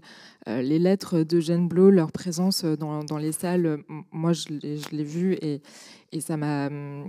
Déjà, je trouve qu'il y a un côté très sensible et presque émouvant de voir ces lettres, parce qu'effectivement, on voit toujours Camille Claudel comme une figure torturée ou quoi, mais voilà, on voyait tout à l'heure l'œuvre La Sirène. Elle réfléchit à la polychromie, à ces choses-là. Enfin, elle a des projets, et moi, je trouve que c'est une très belle porte d'entrée aussi pour son œuvre. Et puis Zoé, comme tu l'as montré aussi, la question des archives, Vicky Rémy, avec ses photos aussi d'elle-même, qui s'inscrit elle-même finalement dans ce réseau. Enfin, voilà, par ces photos d'elle avec des pulls super à Saint-Tropez. Donc, voilà, pour finir sur ces questions d'archives qui, évidemment, nous traversent aussi beaucoup au phare, comment on documente et comment est-ce qu'on fait voir aussi ces réseaux. Donc, en tout cas, moi, je vous remercie beaucoup de vous être intégrés dans cet exercice, et je pense qu'on peut vous applaudir très fort parce que c'était super.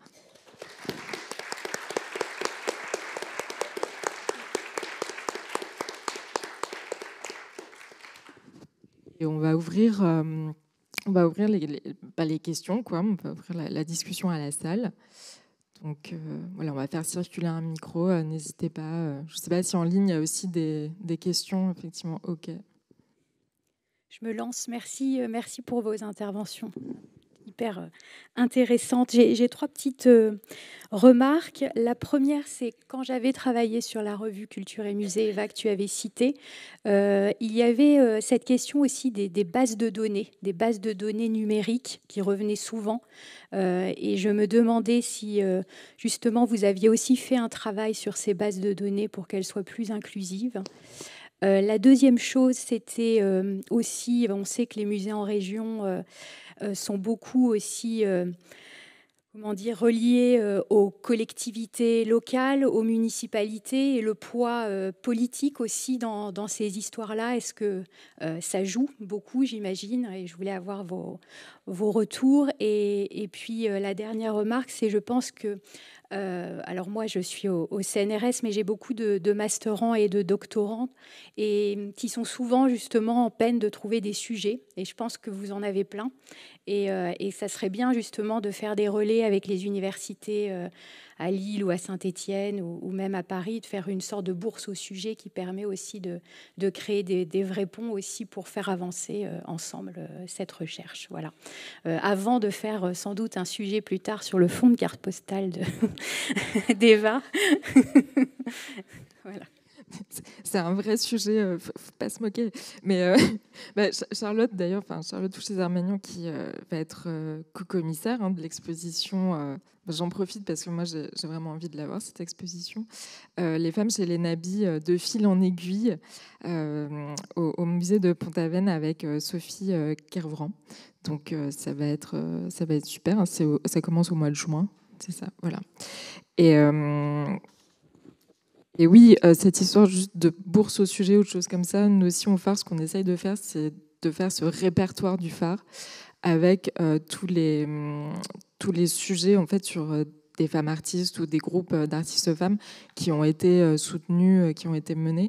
Parce que justement, Madeleine Jouvray, on a pu constater aussi que l'une des seules études complètes aussi qui a été menée a été faite par une masterante, qui est maintenant diplômée de master, qui est Anne-Laure Huet, et qui a fourni un énorme travail sur lequel je pense beaucoup peuvent s'appuyer.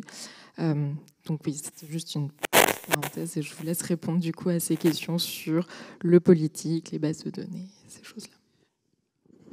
Alors, pour ce qui est de la base de données, effectivement, on en a un petit peu parlé. C'est effectivement un élément essentiel, un point de départ crucial en fait pour ce type de recherche. Au Palais des Beaux-Arts de Lille, on a une base de données qui s'appelle Micromusée, qui a beaucoup de défauts, mais qui a l'avantage d'avoir une rubrique genre de l'artiste, donc qui a le mérite d'exister, et qui, donc, quand elle est renseignée et correctement renseignée, nous est très précieuse, et qui d'ailleurs a été effectivement le point de départ du projet. Mais c'est vrai qu'il y a beaucoup de bases de données qui existent. Alors je sais qu'à Saint-Étienne, ça doit être Navigarde, Vidéo Muséum, et je crois qu'il y a aussi ce critère de genre. Là aussi. Voilà, mais c'est vrai que quand, pour certaines bases, ce critère n'existe pas, ça pose problème, effectivement, pour faire ce type de recherche qui peut être faite de manière un peu hasardeuse, à partir de prénoms féminins, par exemple, mais du coup qui est un peu aléatoire dans les résultats. Après, nous, on opère à des corrections régulières, en fait. Enfin, en tout cas, dès qu'il y a des recherches faites, on se rend compte que c'est nécessaire. On a aussi sur Navigarde le critère de non-binarité qui est possible, donc qui permet aussi d'ajuster sur certaines figures. Mais sinon, c'est des corrections régulières avec des erreurs. Récemment, j'étais en contact avec Anouk sur une erreur. Nous, on n'avait pas le bon ordre de lettres sur un nom, donc forcément, elle n'apparaissait pas quand on l'a cherchée. Elle apparaissait dans les autres musées, mais pas chez nous, parce qu'il y avait une faute. Et ça, c'est assez régulier. On peut le prendre en compte que régulièrement, en fait, que progressivement au fil des recherches, parce que c'est tout un chantier et ça touche évidemment pas que les femmes, mais beaucoup de petites coquilles qui font que la personne disparaît. Une autre difficulté aussi qui peut apparaître dans les bases de données, on en a eu un exemple à Lille, c'est dans le cas où des artistes femmes ont choisi des pseudonymes masculins, par exemple. Ça peut compliquer, même si de leur vivant, ça a pu favoriser leur carrière et leur accès aux canaux officiels, etc. Ça complique la recherche et l'identification pour la postérité. Et ça se rajoute à la difficulté déjà de leur changement de patronyme au moment du mariage.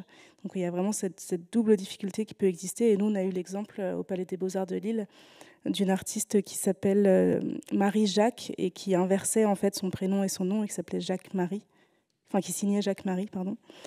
Et dans la base de données, on s'est posé la question au début, on a failli passer dessus en fait parce qu'elle était bien référencée comme artiste femme, mais par contre sous le nom de Jacques-Marie. Donc on a pensé que c'était une erreur au début, et en creusant, on s'est dit ah non, c'est vraiment une femme. Donc voilà, c'est aussi une difficulté, d'où l'intérêt de corriger, comme tu dis. Ouais.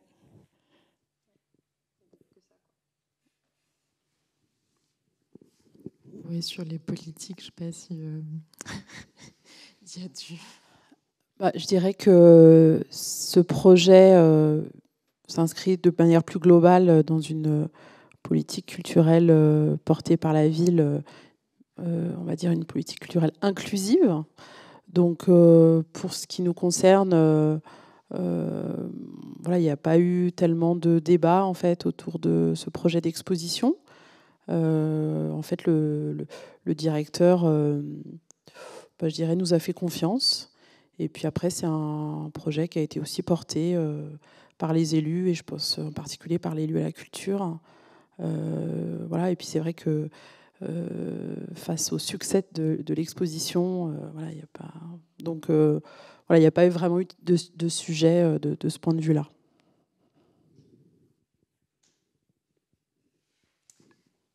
D'autres questions dans la salle ou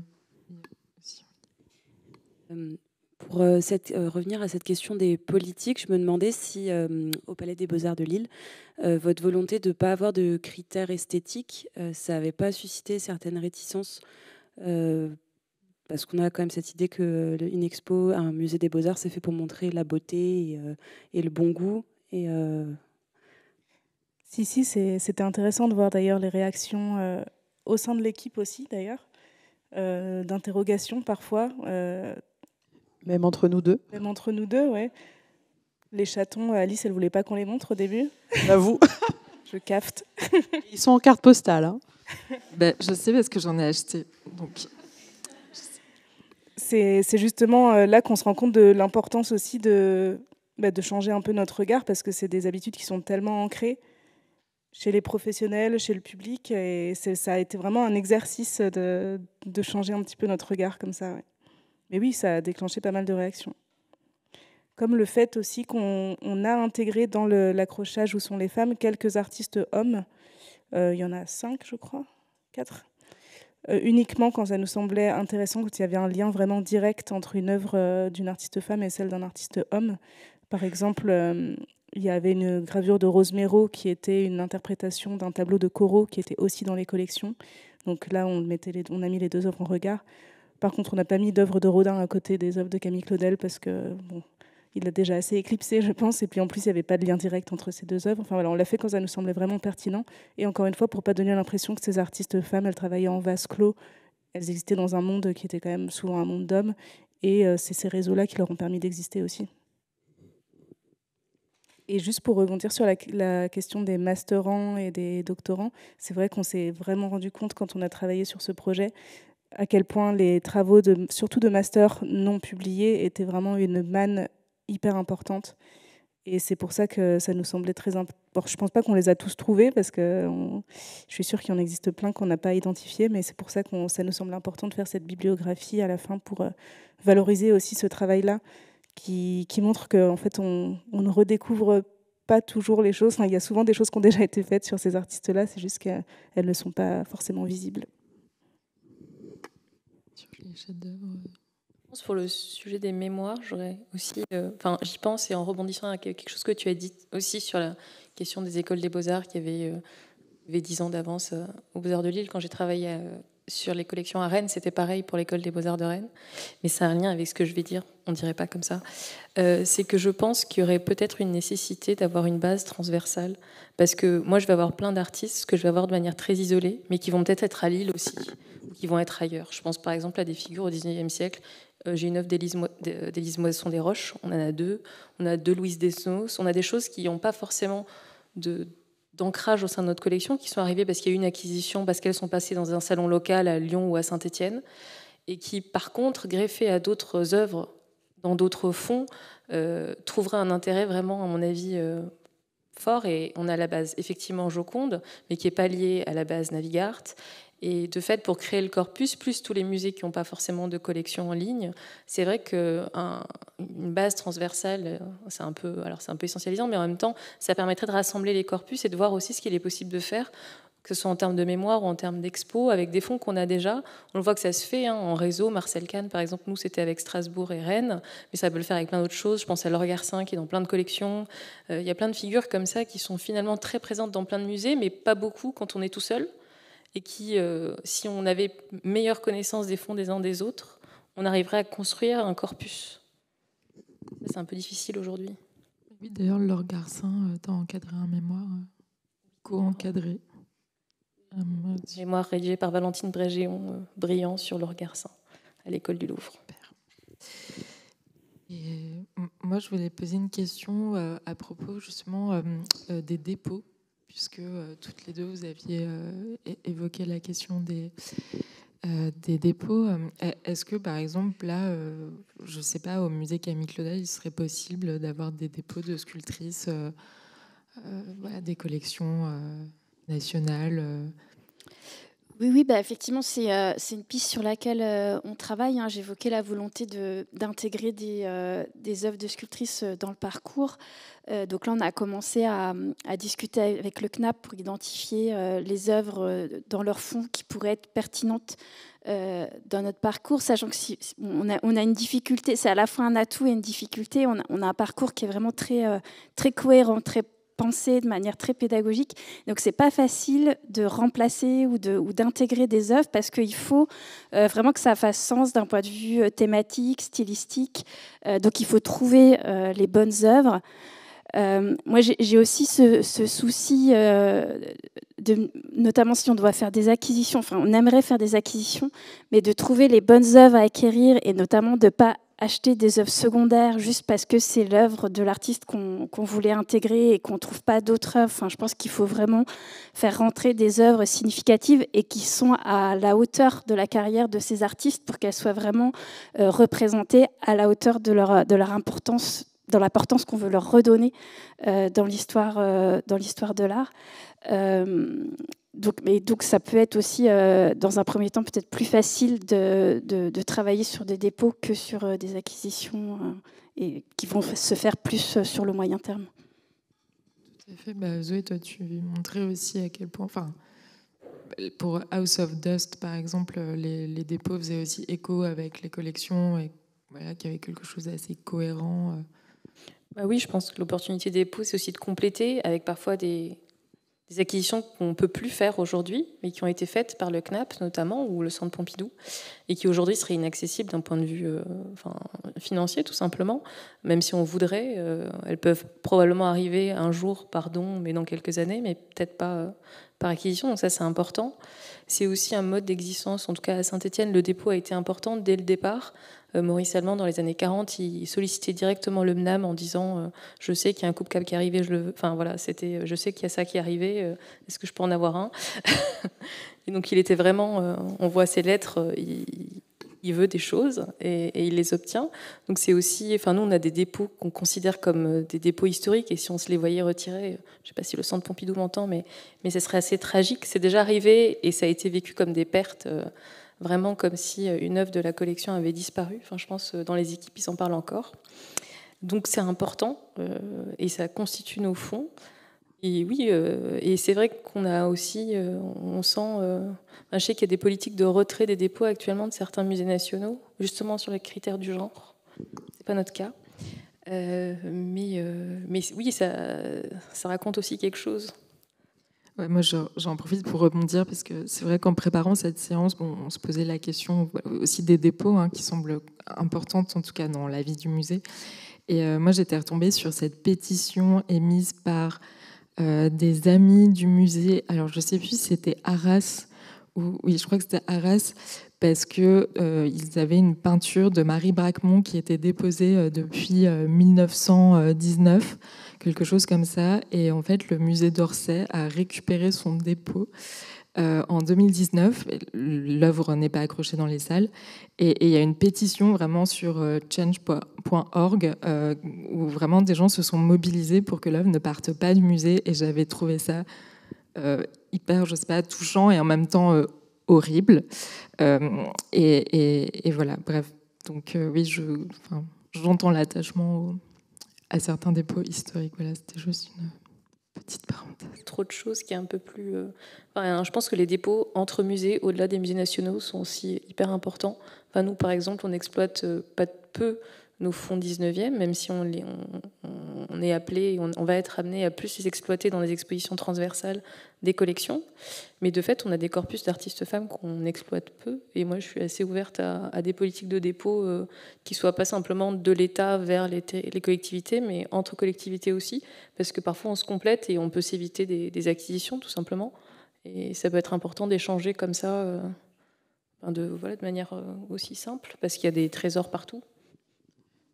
Nous, parmi le corpus d'œuvres des collections lilloises, il y avait 2 œuvres justement qui étaient en dépôt. Le Virginie de Montbreton que vous avez vu était en dépôt au musée des Beaux-Arts d'Arras justement, et une autre œuvre d'Élodie Lavillette, une artiste à la fin du 19e, était et toujours d'ailleurs en dépôt au musée des Pêcheries à Fécamp. C'est une œuvre clé dans leur parcours, donc elle va retourner dans quelques semaines justement à Fécamp. Par contre, nous gardons l'œuvre de Montbreton, parce que comme le musée des Beaux-Arts d'Arras est actuellement fermé pour travaux, donc on va exposer de Montbreton dans notre parcours. Et puis on bénéficie aussi, nous, de pas mal de dépôts des collections nationales, et c'est vrai qu'il y a quelques œuvres d'artistes femmes comme Sonia Delaunay par exemple, ou Maria Blanchard, qui font partie des dépôts historique. Oui, il y a une... Oui, alors on a 3 questions en ligne que je transmets. Une question de Leila Vacher que je cite, qui concerne le musée Camille Claudel, mais qui est aussi valable pour les autres expositions présentées. Comment s'est effectué les choix scénographiques? Pourquoi le choix d'un white cube si manifeste, socle blanc, mur blanc? Et quelle est la meilleure façon, selon vous, comme il a été dit, de partager le savoir sur l'artiste et conférer le plus d'émotions? J'ai pas tout compris. Il y a une question sur la scénographie et le choix de la couleur des murs, c'est ça? Alors, d'abord, je voudrais dire que ça n'est pas blanc, mais les photos sont trompeuses, c'est gris.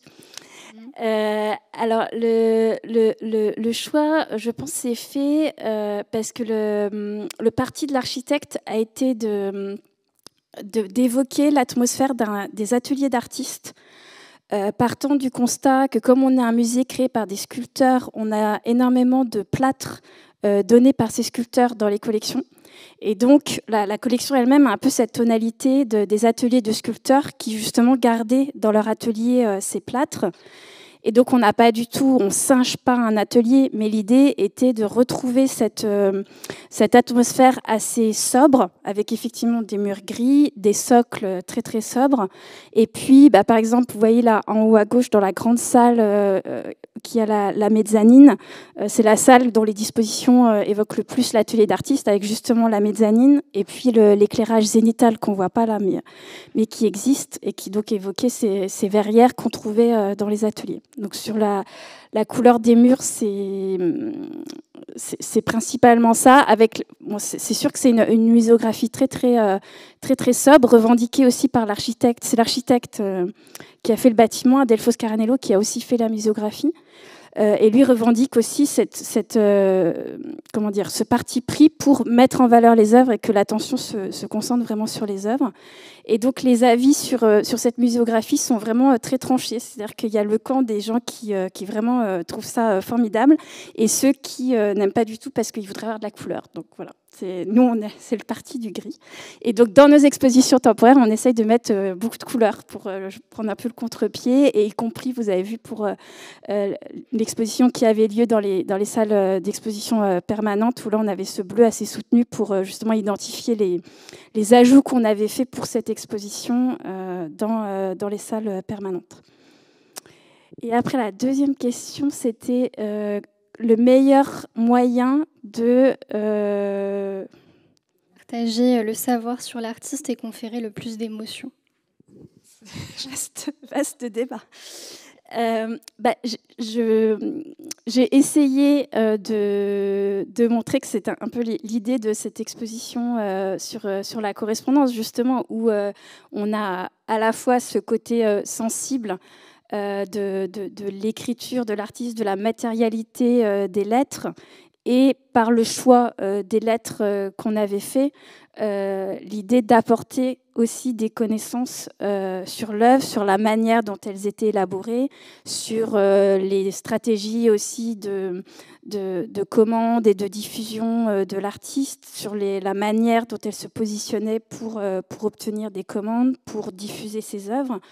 Des choses aussi très précises, très techniques sur l'élaboration de certaines œuvres, de certains bronzes.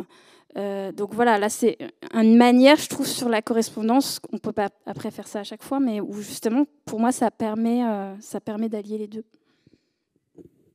Je suis d'accord. Merci beaucoup pour ces précisions. Et on a deux questions de Nathanaël Tressol, justement sur les mémoires et l'intérêt de faire un appel universitaire très large pour recenser les mémoires dédiées aux artistes femmes et éventuellement les classer par période, par exemple, je la cite. Et Eva, justement, tu as évoqué notre projet au phare de répertoire des mémoires. Peut-être que c'est l'occasion justement de développer sur cette question et de faire un appel plus large. Oui, alors merci Nathanaël, que je connais. Oui,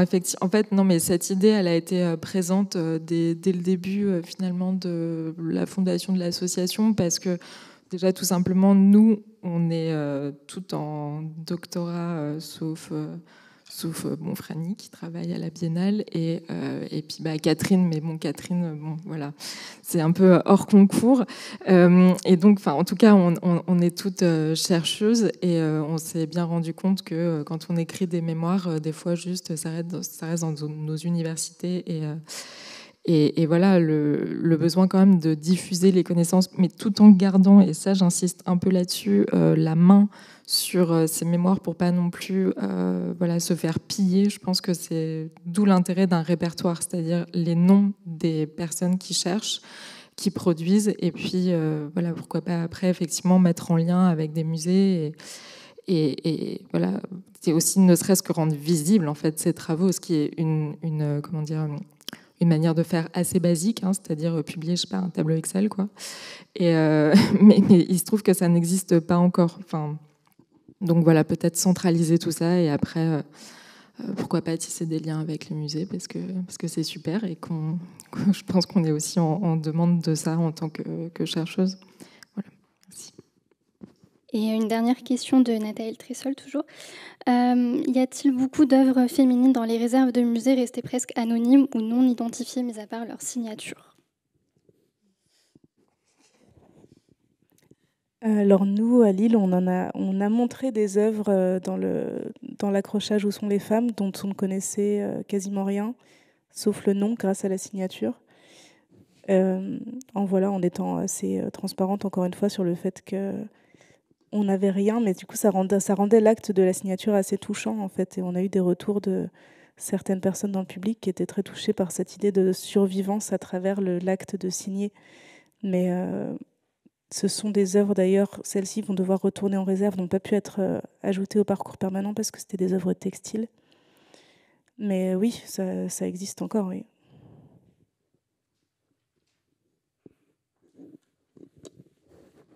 Ça existe encore, mais ça se contre aussi. Enfin, moi, c'est plutôt un exemple que j'avais au musée des Beaux-Arts de Rennes quand je travaillais là-bas, avec en tout cas avec l'étude des corpus, des livres d'inscription des écoles des Beaux-Arts locales. Souvent, on trouve des choses, mais des noms aussi qui parfois se rattachent à rien. Ou dans la presse, on trouvait beaucoup de choses, nous, dans Ouest France, avec les médaillés qui devenaient potentiellement enseignantes dans des écoles régionales, donc qui n'ont pas forcément de carrière, mais parce que l'œuvre a eu un prix pendant une exposition, elle se trouve acquise par le musée et intègre. Et donc on a ces mini-biographies qui apparaissent, mais il faut vraiment fouiller. Donc oui, il y en a quelques-unes, c'est assez fréquent. Et des fois, il y a même des œuvres qu'on suspecte être réalisées par des femmes sans pouvoir le prouver. Notamment, on a montré un objet dans Où sont les femmes. C'est une petite boîte en ivoire mosaïqué du XVIIIe siècle. Et il se trouve que c'est un type de production qui était apparemment souvent l'œuvre d'ivoirières. Notamment, il y avait une mademoiselle Painter qui était très très connue pour ce type de production. Mais voilà, ça reste une hypothèse. Et on l'a présentée comme telle dans le parcours. On ne sait pas, cette œuvre reste anonyme pour l'instant, mais ça permet aussi d'évoquer le cloisonnement qui peut exister entre les beaux-arts et les arts décoratifs ou les arts appliqués, où c'est vrai que ça arrive souvent qu'on ne connaisse pas l'identité de la personne ou des personnes qui ont réalisé ces objets. Peut-être sur la sculpture, on peut souligner la publication d'un outil très précieux qui est le Dictionnaire des sculptrices d'Anne Rivière, publié il y a quelques années et où elle a vraiment constitué une manne, une compilation de toutes les informations, je pense, actuellement disponibles au moment de la publication et de ses propres recherches, qui sont les recherches vraiment de toute une carrière très, très, très, très riche et qui est vraiment, quand on trouve une œuvre d'un artiste comme ça dont on ignore tout, avec vraiment un point de départ très précieux. Et qui d'ailleurs n'est plus édité, enfin il est en rupture de stock et... voilà, alors, je crois qu'il en reste quelques exemplaires à la librairie du musée Camille Claudel. Donc, voilà. Allez-y. Donc, il faut y aller, de toute façon.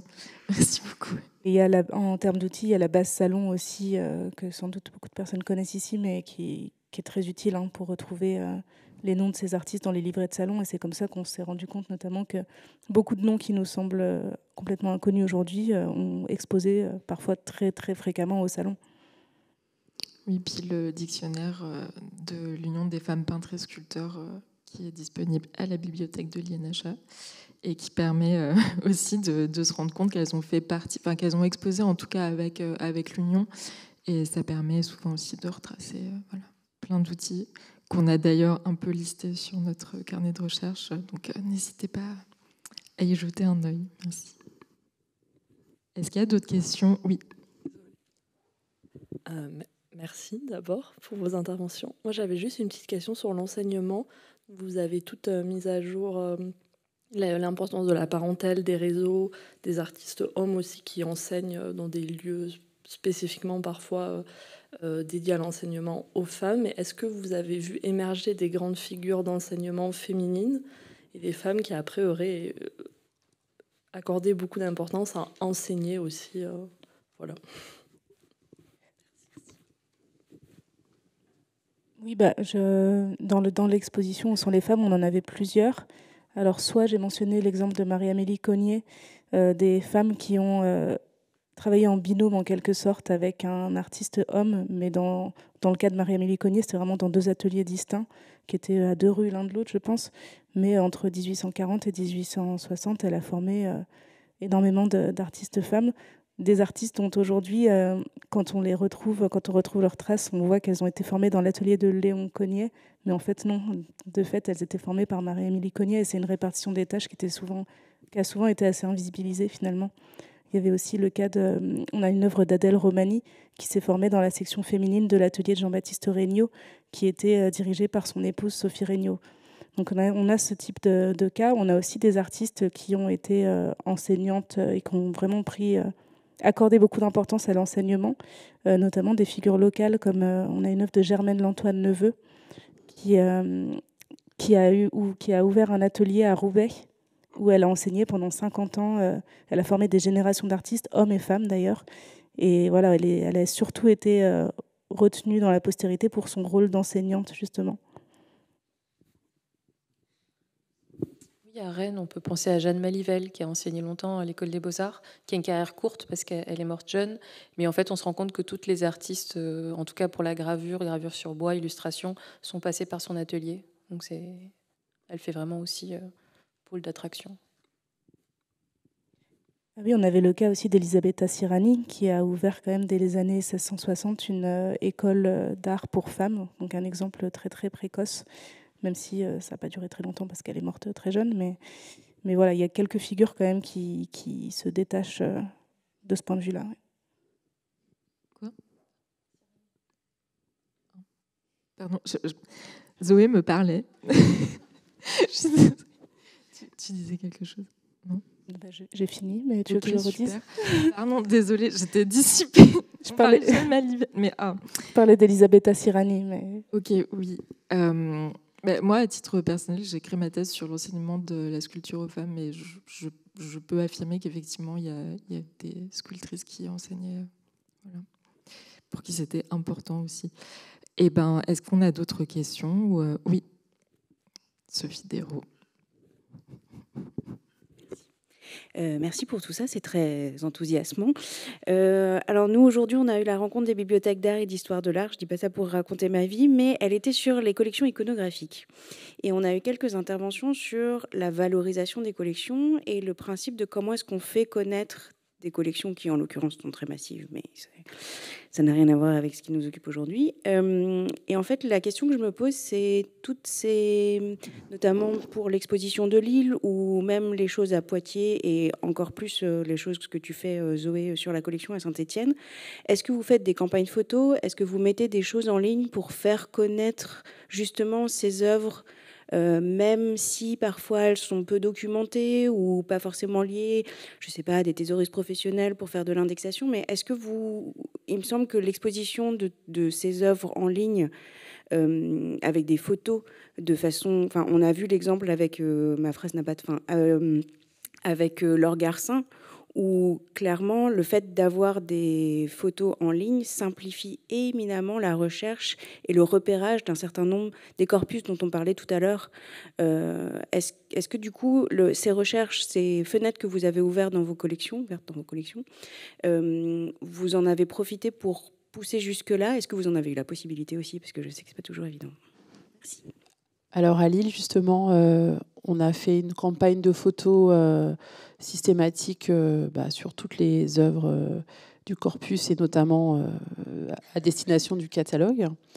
Et effectivement, en fait, toutes les fiches micro-musées ont été mises à jour avec les informations supplémentaires qu'on a pu trouver au cours de nos recherches et ont permis d'alimenter en fait notre base de données en ligne où il y a donc toutes les œuvres maintenant qui sont présentes et accessibles, avec en plus une espèce de rubrique spécifique sur l'exposition qui permet d'avoir un panorama en fait complet de toutes les œuvres donc accessibles en ligne sur via le site du musée.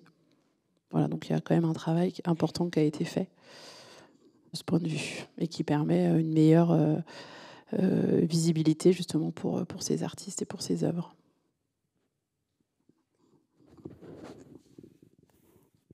Pour Poitiers, c'est la base Aliénor qui est utilisée. Et c'est donc une association qui gère les bases de données de tous les musées de la région Aquitaine. Nouvelle-Aquitaine, je devrais le savoir. Et il y a une attention particulière qui est portée justement au fait de rendre au passage de ces données-là en ligne. Donc il y a c'est quelque chose qui est encouragé, c'est un travail au long cours, hein, mais voilà, c'est vraiment l'ambition un petit peu finale de ce projet-là, c'est que les bases de données soient accessibles le plus possible en ligne.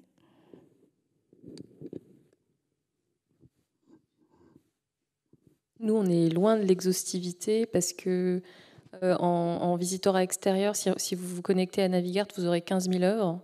Et donc en vrai, il y en a plus. Il y en a plus de 20 000. Donc si elles ne sont pas publiées, les notices, c'est que potentiellement, il n'y a pas d'image ou qu'on est un peu...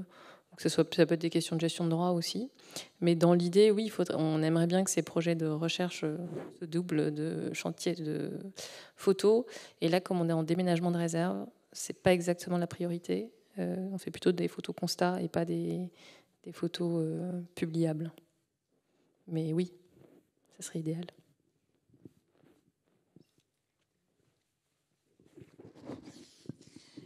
Nous, c'est un peu plus spécifique parce que on n'a pas de recherche sur des artistes femmes méconnues.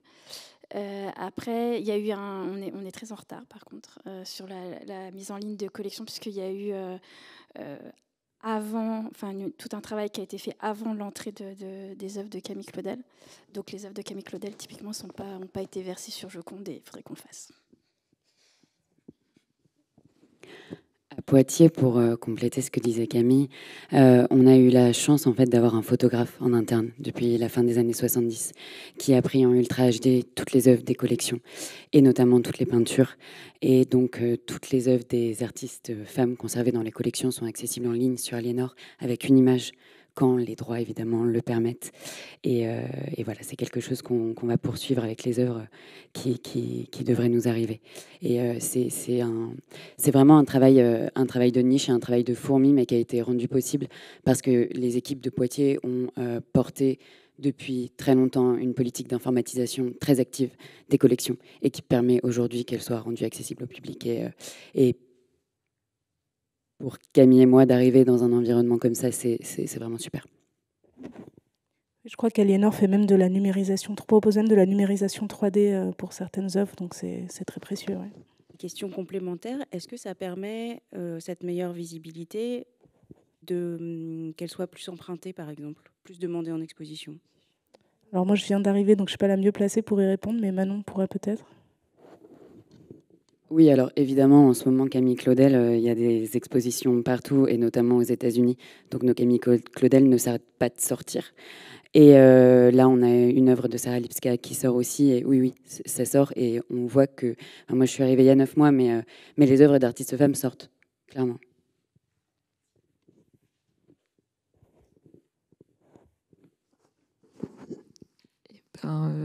Il est 20h01. Du coup, on va clore cette séance. Et à nouveau, donc, je vous remercie, Zoé, Cécile, Camille et Alice, d'avoir partagé avec nous, avec la salle, toutes ces pistes. Et vraiment, je vous remercie très sincèrement. Merci. Merci.